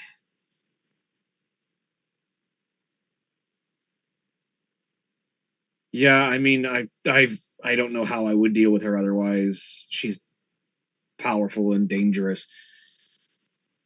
It's certainly a thought to keep in mind.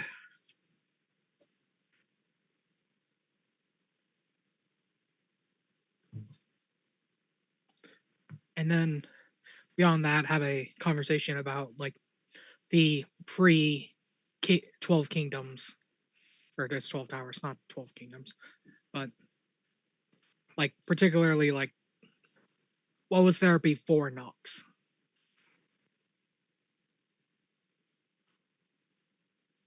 Well, if I'm recalling correctly, Nox is built into the mountains and full of resources. The mountain ranges over there were home to a great number of peoples that tended to live under the mountain rather than over the top of them. But when the shadow of Nox made their way in to claim the resources, the dwarven holds and the gnomes and the underhold orcs and dark elves that lived neath the mountains needed to be ousted so that their resources could be claimed for their rising wealth and industry.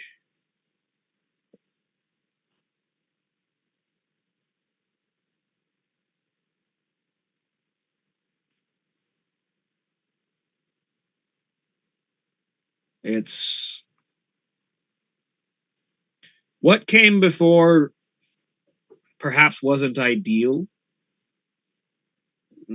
I could say that the dwarven holds were a little isolationists, didn't like to get into other people's business and like to be left alone. I could say that the dark elves were a bit tricksy at times. They had a convoluted social hierarchy that was difficult for anyone outside to understand. I could say that the gnomes were flighty and prone to causing you mischief as likely as they were to aiding you on any given day, but they were real. They had real history. And then along come these heroes to throw everything out and build what they think is ideal in its place.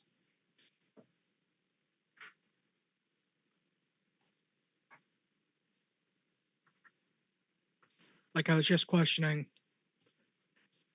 with the time not lining up as we've been told. If I ended up at Nox because I just happened to be dead before Nox was founded. I don't know. It's possible. There's a number of things that lived around the region that could have animated a dead body. Not least of which being the angry souls of those lost.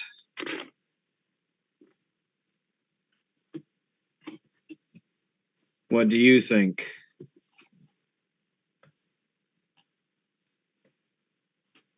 Do you think yourself an avenger of crimes committed by the kingdom, by the kleptocracy of Nox?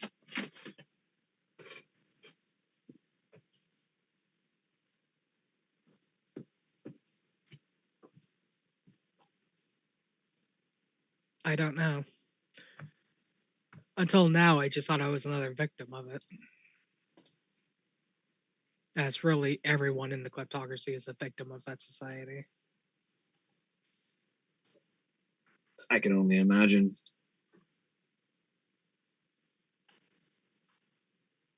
And now I wonder if those departed souls are the reason that I have such a drive to see it all burn.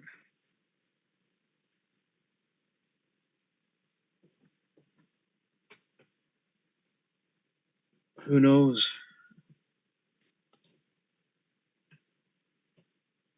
I think only really we can figure anything out.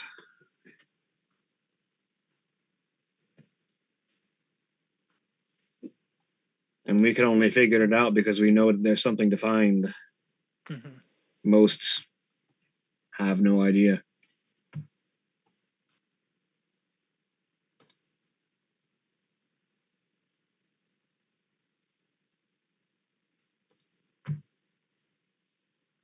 There's plenty to shed light on, both for just ourselves and as society, the societies as a whole.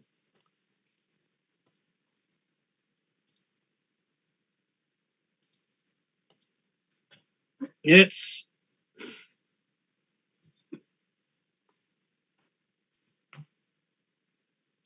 I'll be honest, it gets more difficult all the time to not just start waving the banner of revolution and gather up as many bodies as I can and move from town to town, toppling the current order. But in the end, would that make me any different from the people who did this the first time?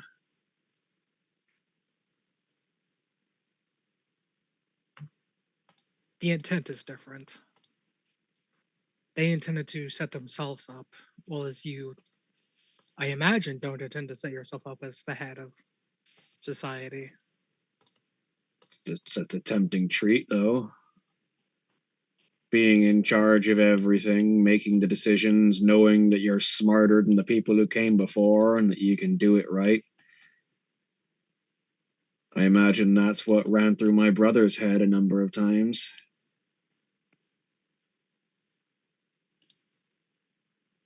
And it's temptations like that that the fiends will latch onto and feed.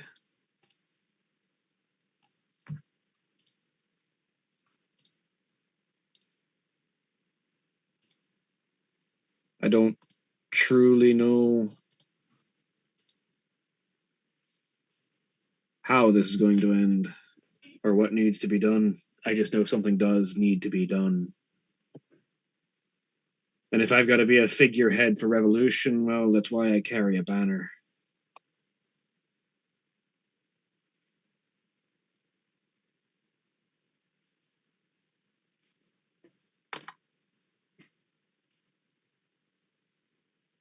But what do you?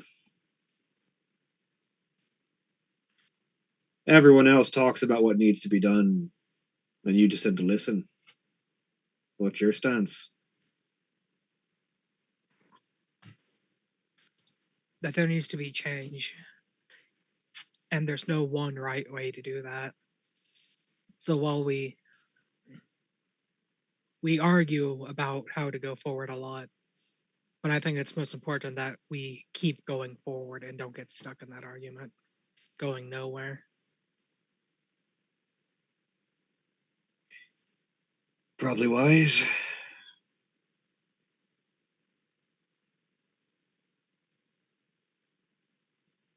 All in all, by the end of this, one way or another, if we make any progress, we're going to end up as legends.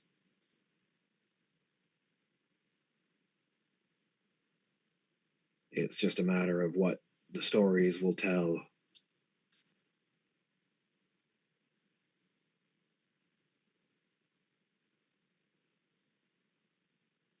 A grand victory or a crushing defeat.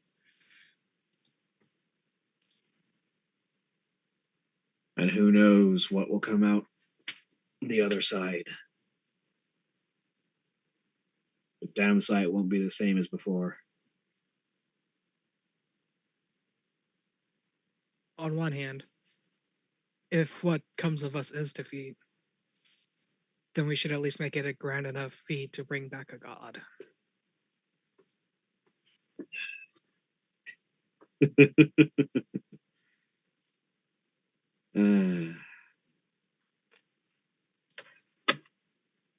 My girl's certainly a fickle mistress, but I like to think if she could move her hand, it'd be weighing down on the other person's side right now.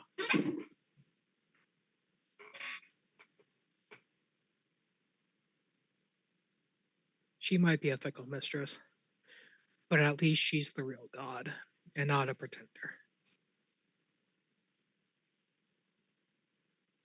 Of that you can be sure.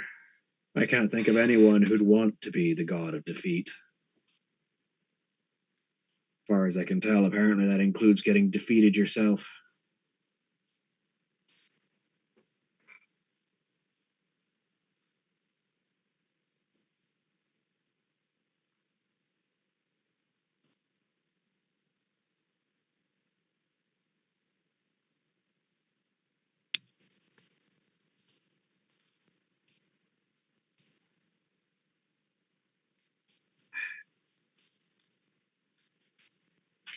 You gonna go out there at any point, or are you just gonna hide around in here?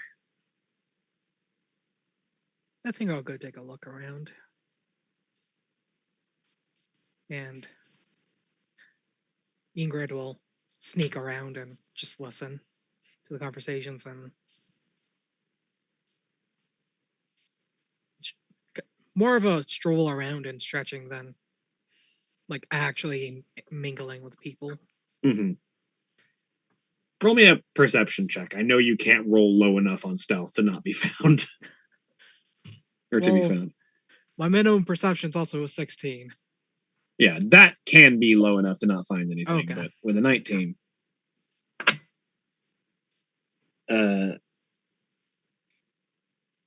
as you walk around,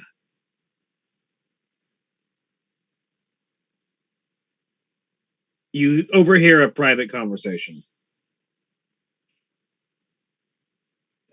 it's hard to make out names or like grand details, but the piece that you put together as you sort of listen in, just sort of paying attention to what sounds like hushed and furtive tones, you hear someone talking about how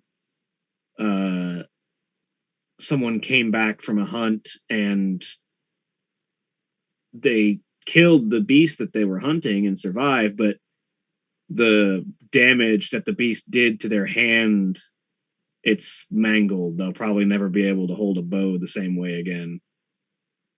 And there's a sense of regret that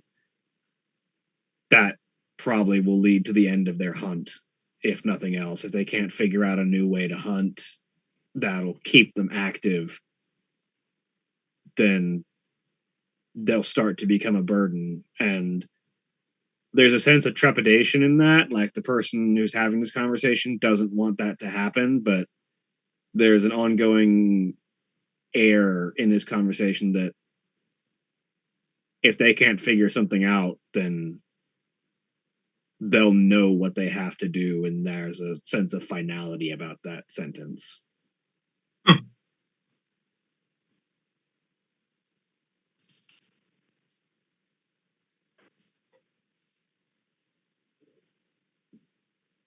That's one of the conversations you pick up. A few others show up, but they all tend to be more plain than that one. Just talking about what jobs need to be done before the camp moves on next, or whose equipment needs shoring up, or what tasks can be done by those who are not yet old enough, or who are too old to hunt but not so infirm that they can't do anything else with use. Or there's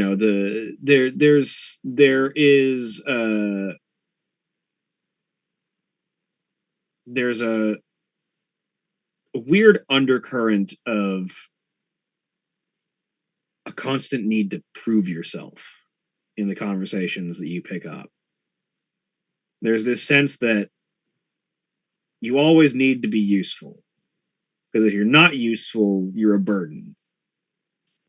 And you should never suffer others to carry your burdens.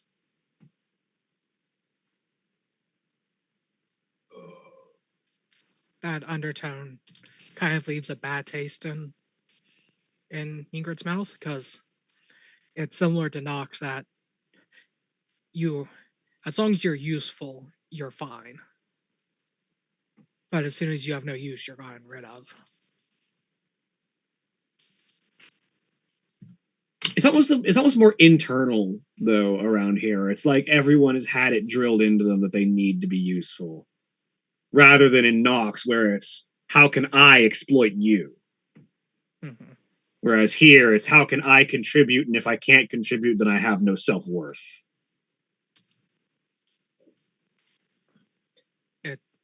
It just reminds.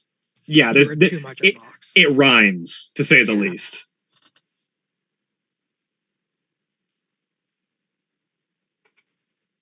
It's like, it sounds like Nox, except they have Stockholm syndrome. Stockholm syndrome. Anyway.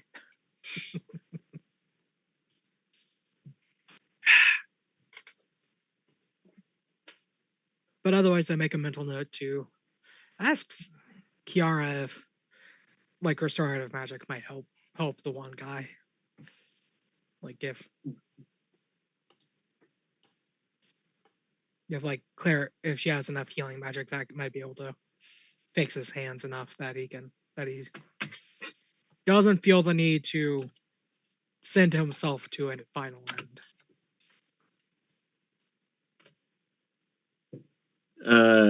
Yeah, you can absolutely ask Kiara. She'll be happy to see what she can do. She imagines there are probably some healers among the camp. She doesn't know if she'll be able to do more than they could. If it's mangled beyond her ability to repair, it might be beyond the ability of her to repair. Mm-hmm. But she'll give it a shot.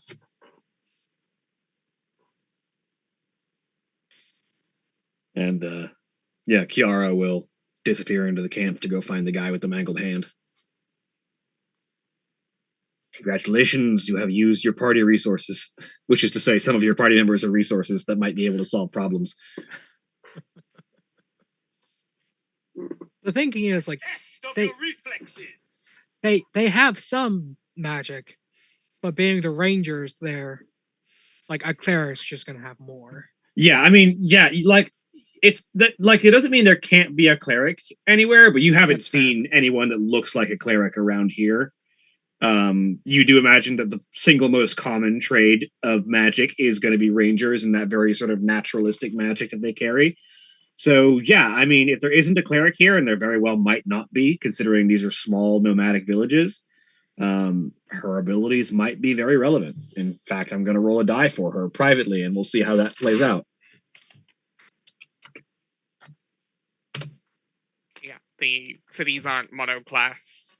It's just most common. Mhm. They're not monoclass, but they are heavily influenced by one class in Yes. particular. Or two in the case of Volkir. Yeah. It's like, yeah, considering Astra is a warlock in the Wizard's Towers, Yeah, and Morgan's a paladin from the cleric city.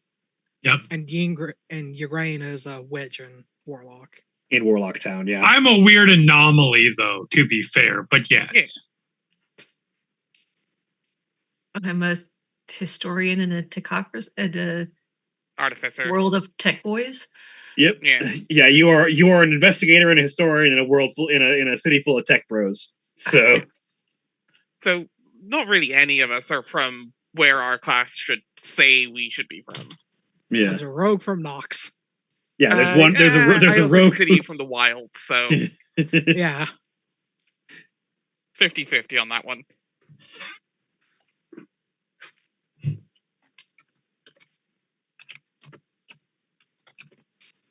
Which I do appreciate that you didn't say if you want to be from here, you need to be this class. Like just that's added to the character building a lot. Yeah, I mean, that's the thing. Like, you can be any class from anywhere, but each of the nations is shaped primarily by the class that runs it. Which is where you get all these weird hangups, because I think very strongly about how level 20 characters warp the world around them, which is where this whole place came from.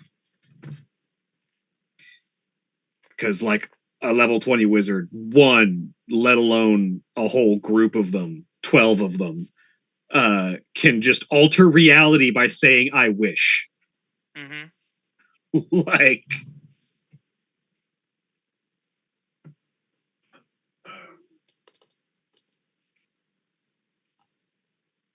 a level 20 fighter is basically a walking army in and of Let themselves. alone the level 20 barbarian. Dear God. That and not being able to die? Mm-hmm. Well, basically not being able to die.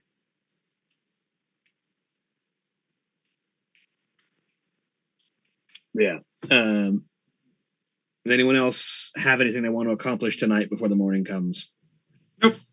No. Yeah, once things start settling down, conversations are had, and people start packing away, getting them, heading for bed.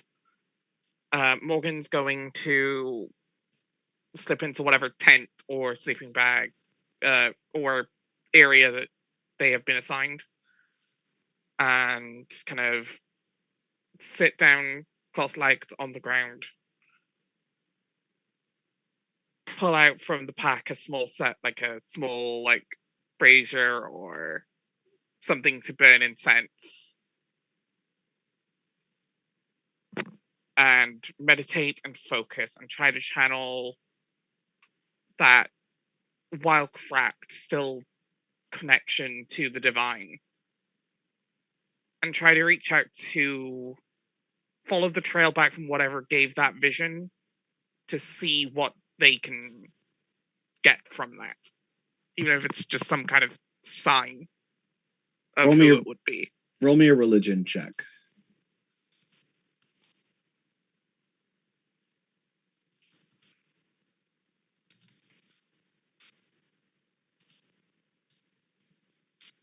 $14? With a 14,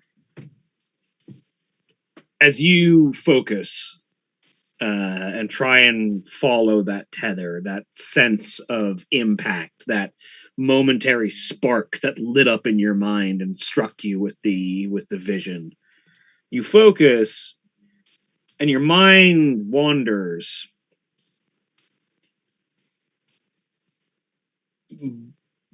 The image that comes up is not like, it's not like you're just imagining it because you couldn't imagine this, you'd never seen it before, but it just drives, your vision just carries over to Soria, as if whatever is focused on that is only singularly looking at her. And you just see Soria where she is right now. She's on the deck of the Nidhogg. She's got her sword out. Her tail is sort of like holding it up as she's just sort of plays with it with her one remaining hand, as her tail just sort of holds it aloft as she just flicks the like spins the tip of the blade around in her one hand. She sort of mutters to herself quietly, and as she looks off into the distance towards where Killian's camp is probably positioned, and she sighs, looks off in the distance, puts the sword away, grabs the banner off of her off the back of her belt, and just sort of stands it up, walks over to the edge of the Nidhogg, stands the banner, and looks off in the distance with the banner just sort of flowing in the air behind her. You see the banner of the evil eye above her head as she just sort of looks off in the distance. Mm-hmm. And as Morgan's watching that, just the kind of lingering thought of, if there's any message you want to pass on, you've used me as a conduit once. I'll do it again without hesitation.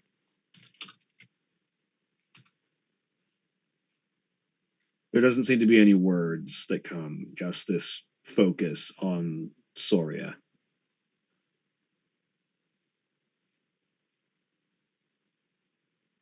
But eventually the vision fades and you're back in the tent that you've been provided. Mm-hmm.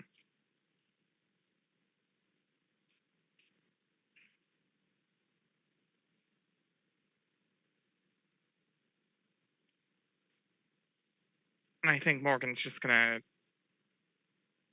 spend this night contemplating over that, because even that confirmation that there's something to Sandratica still active and watching is kind of shattering, kind of a mind-shattering moment for Morgan, I think, right now.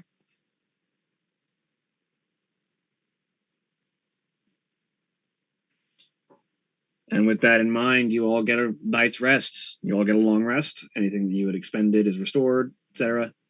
Nope. Are you lingering here in the morning, or are you making your way to the camp of Killian and potentially the Ironclad?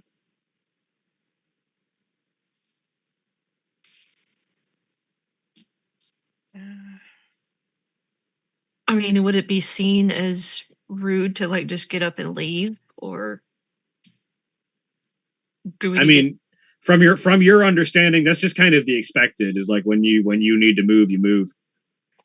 I mean, so in that case, I think we can just get up and, since we probably need to start pretty early to get to Ironclad by dusk. Yeah, if it doesn't feel like we're expected to help out with like breakfast and things, yeah, no worries. All right. You all hop aboard the Nidhogg, and it begins the march further into the territory.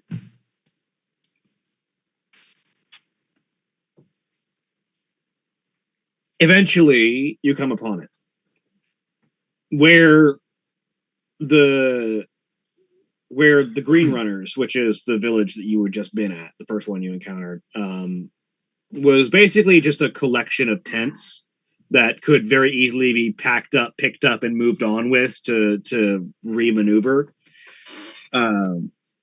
Killian's camp is massive.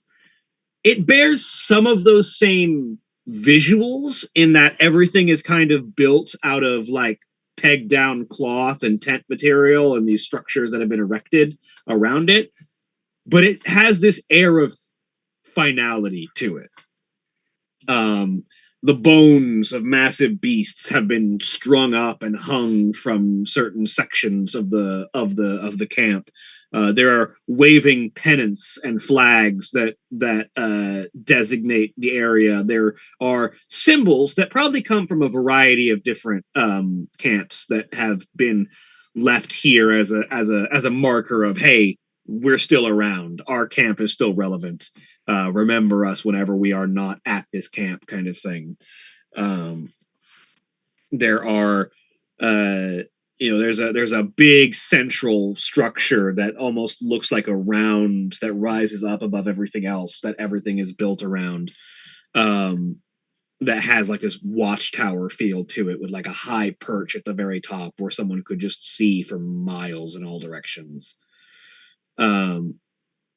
You having announced yourself ahead of time, you are not shot at as you approach, but that's good. At least I'm assuming you announced yourself ahead of time, having been given the warning by yeah, of course, by Duragast. And then off to one side, sort of butting against it, but not quite inside of it, is another series of tents. These ones, you can tell, are the ironclad. You know how you can tell? They're in iron. There are guns, and there are big plates of iron as armor adorning a bunch of these tents. Yeah, that's guns. They're clad in iron. Yeah, as it turns out, the name was quite on the nose. Yeah, sometimes you just name it after what you see. Sometimes, when you're a very practical people, you name yourselves pretty practically. Yeah. The ironclad are, as the name implies, clad in iron. A lot of their tents are reinforced with iron to protect against any kind of attack. A lot of the people wear iron armor. A larger than you would expect proportion of them are some kind of what you would expect in a more traditional fantasy kin associated with earth and metal, whether it's earth genasi, some kind of Goliath, dwarves, etc. It is probably the single most striking bit of there's actually a demographic that you've seen in a while. And you imagine that's probably by virtue of practicality than anything else. They're all people that are well associated with the metal they're working, and probably it takes a very special individual to be able to keep up with them otherwise. If you imagine if you took some time, you would probably see a human or two, or like an elf maybe, but you imagine that this demographic is formed out of natural selection rather than just kind of arbitrary spreads.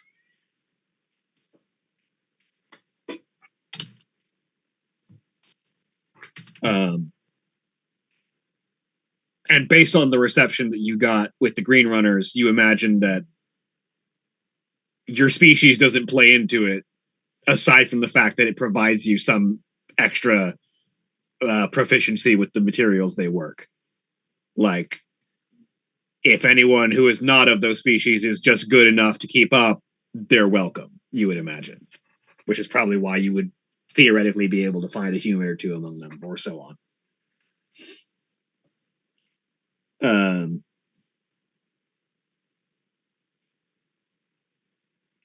But this is the scene that you find as the Gauntlet Runner approaches, and I'm assuming, unless otherwise specified, you would probably want to pull the Gauntlet Runner up to the Ironclad camp.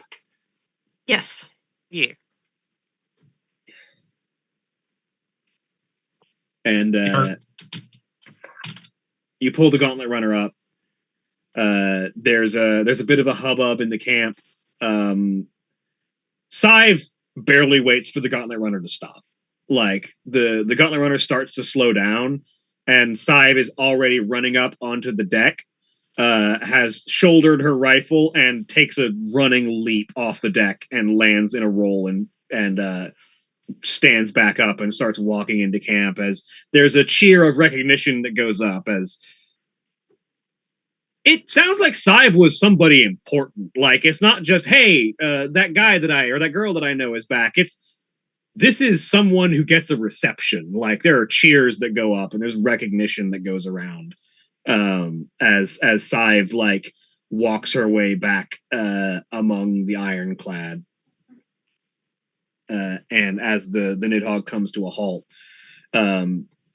you see there's a crowd forming around Scythe as she's like patting shoulders and welcoming people as she is like a prodigal daughter returned as far as like the community seems to be forming around her.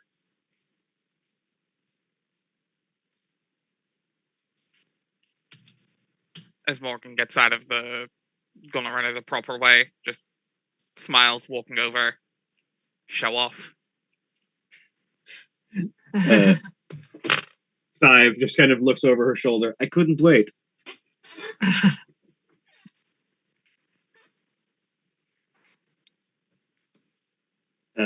There's a moment where a short while after you just hear, she does take after her mother in that regard. And you sort of look over and you see a massive man. Obviously a Goliath. Not a Frost Goliath, funnily enough. Storm, if you had to take a guess. Tall, pale, purplish blue skin, a massive white beard that reaches to about mid-chest. These blue eyes that seem to gleam like lightning. And a big rifle, like larger than Scythe's. Like, we're talking like hand cannon, blunderbuss kind of rifle, slung over one shoulder. Barrel chested, broad of shoulder. Looks like if Santa was super ripped, also purple, and had a big gun. Oh my god. So Morgan, so Molly is going to be, not that Molly has anything to fear, but from a tactical perspective, she is staying like right next and maybe one step behind Morgan. Hide behind the tank. No, I'm not hiding. Just like, you know what? I don't have the advantage here.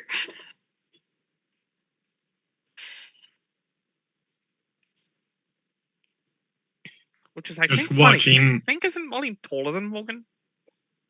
Yeah, but here's the thing. You're bigger. Yeah, Morgan knows more of what to do in a fight than Molly does. Yeah, no, like, totally. Molly can scrap. Molly can use a crossbow, but Molly is also very cognizant of when she is vastly outnumbered. Yeah. Or outclassed.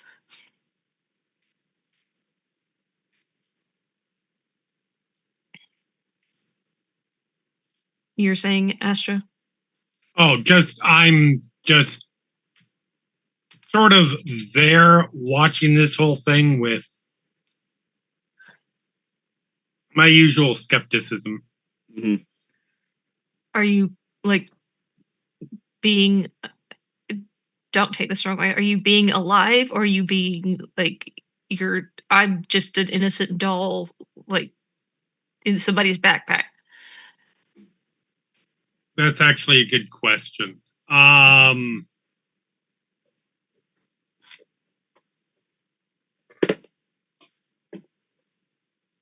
I think alive because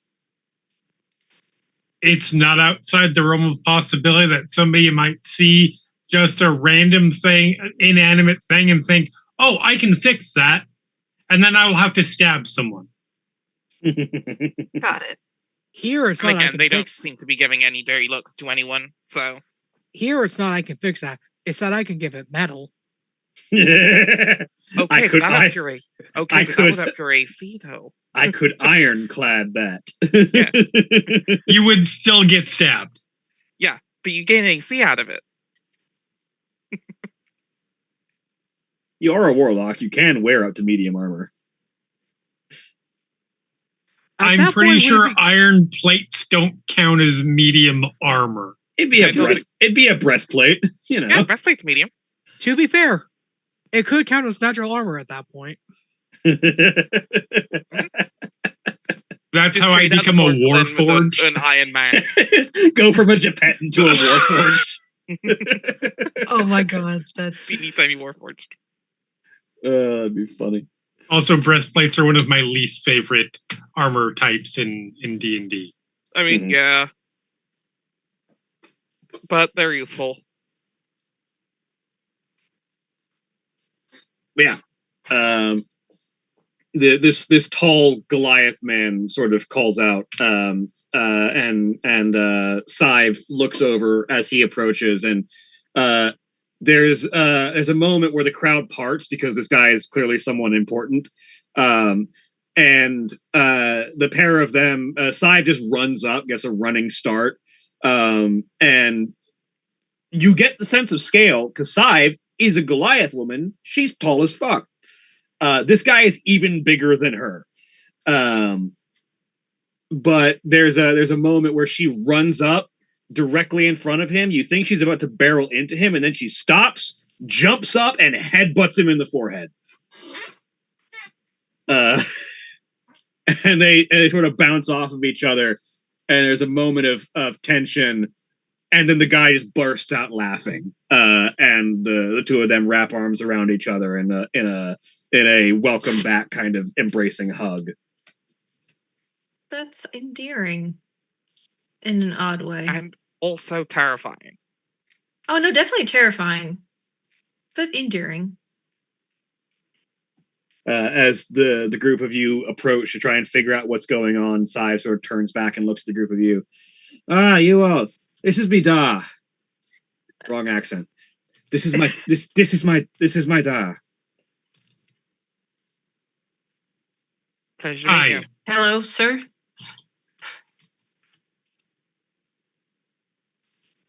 You have quite a daughter. It is a pleasure to meet all of you. I'm Colin Stormborn. It's a pleasure. I understand that you've helped my daughter make her way back from the frozen north. And I wish to thank you for your assistance. I wish I could provide you with the welcome that you are deserving of, but I'm afraid business with Killian is serving as a bit of a distraction from the normal pleasantries. Understood. I mean, first off, don't worry about it. She helped us with something much bigger than anything we did for her, so at least we can do. But what seems to be happening with Killian then? We're trying to get a lay of the place. Killian is not exactly fond of our particular hunting practices and is doing everything he can to test us and prove that our ways are not sufficient for the meritocracy. Thus far, we've risen to every challenge that he's placed, but he keeps putting the targets further out, and at a certain point, even the greatest of shots that isn't Killian will eventually fail.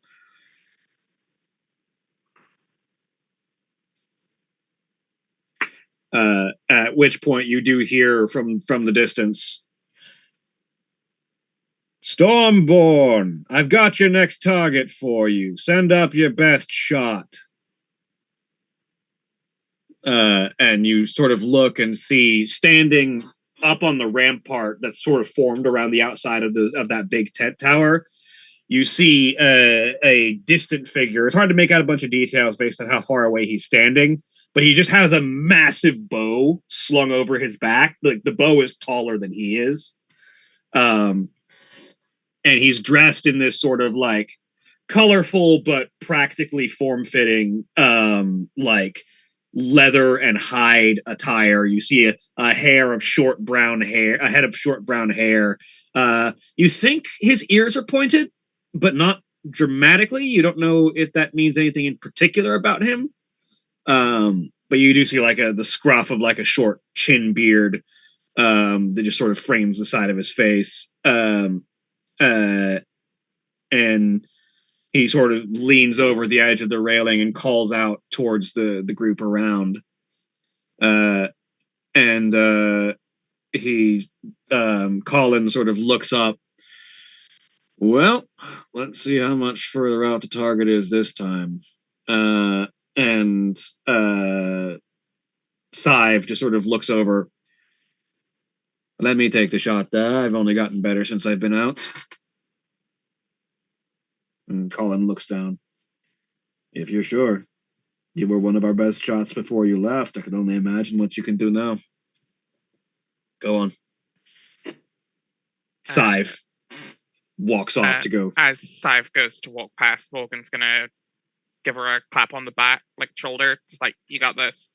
Bless. Nice. Just that little bit of hand glow, just to not, just in case that scene is generally frowned upon, but her understanding is anything works. So yep. Sive makes her way towards the center of Killian's large camp, towards that big tower in the middle. As Killian looks down and spots her approaching. He says something that you don't make out because he's not shouting it, but he says something and Sive just raises a middle finger back at him.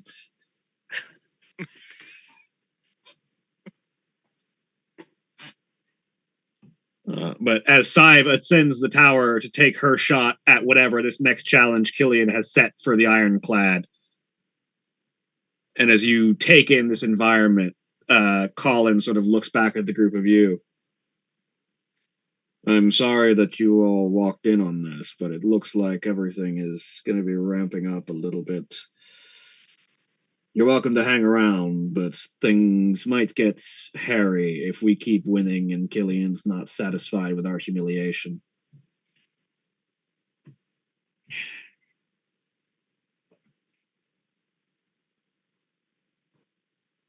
I mean, help where we can, just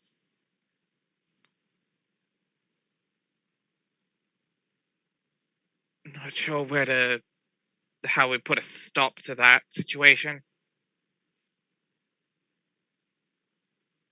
I don't know.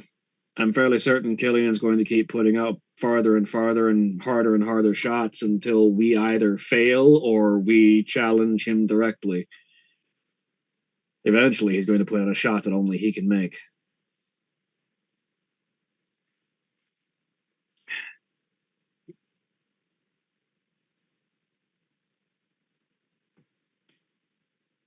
But that's for us to figure out. For now, welcome to the camp of the Ironclad. And with that, that's where we're going to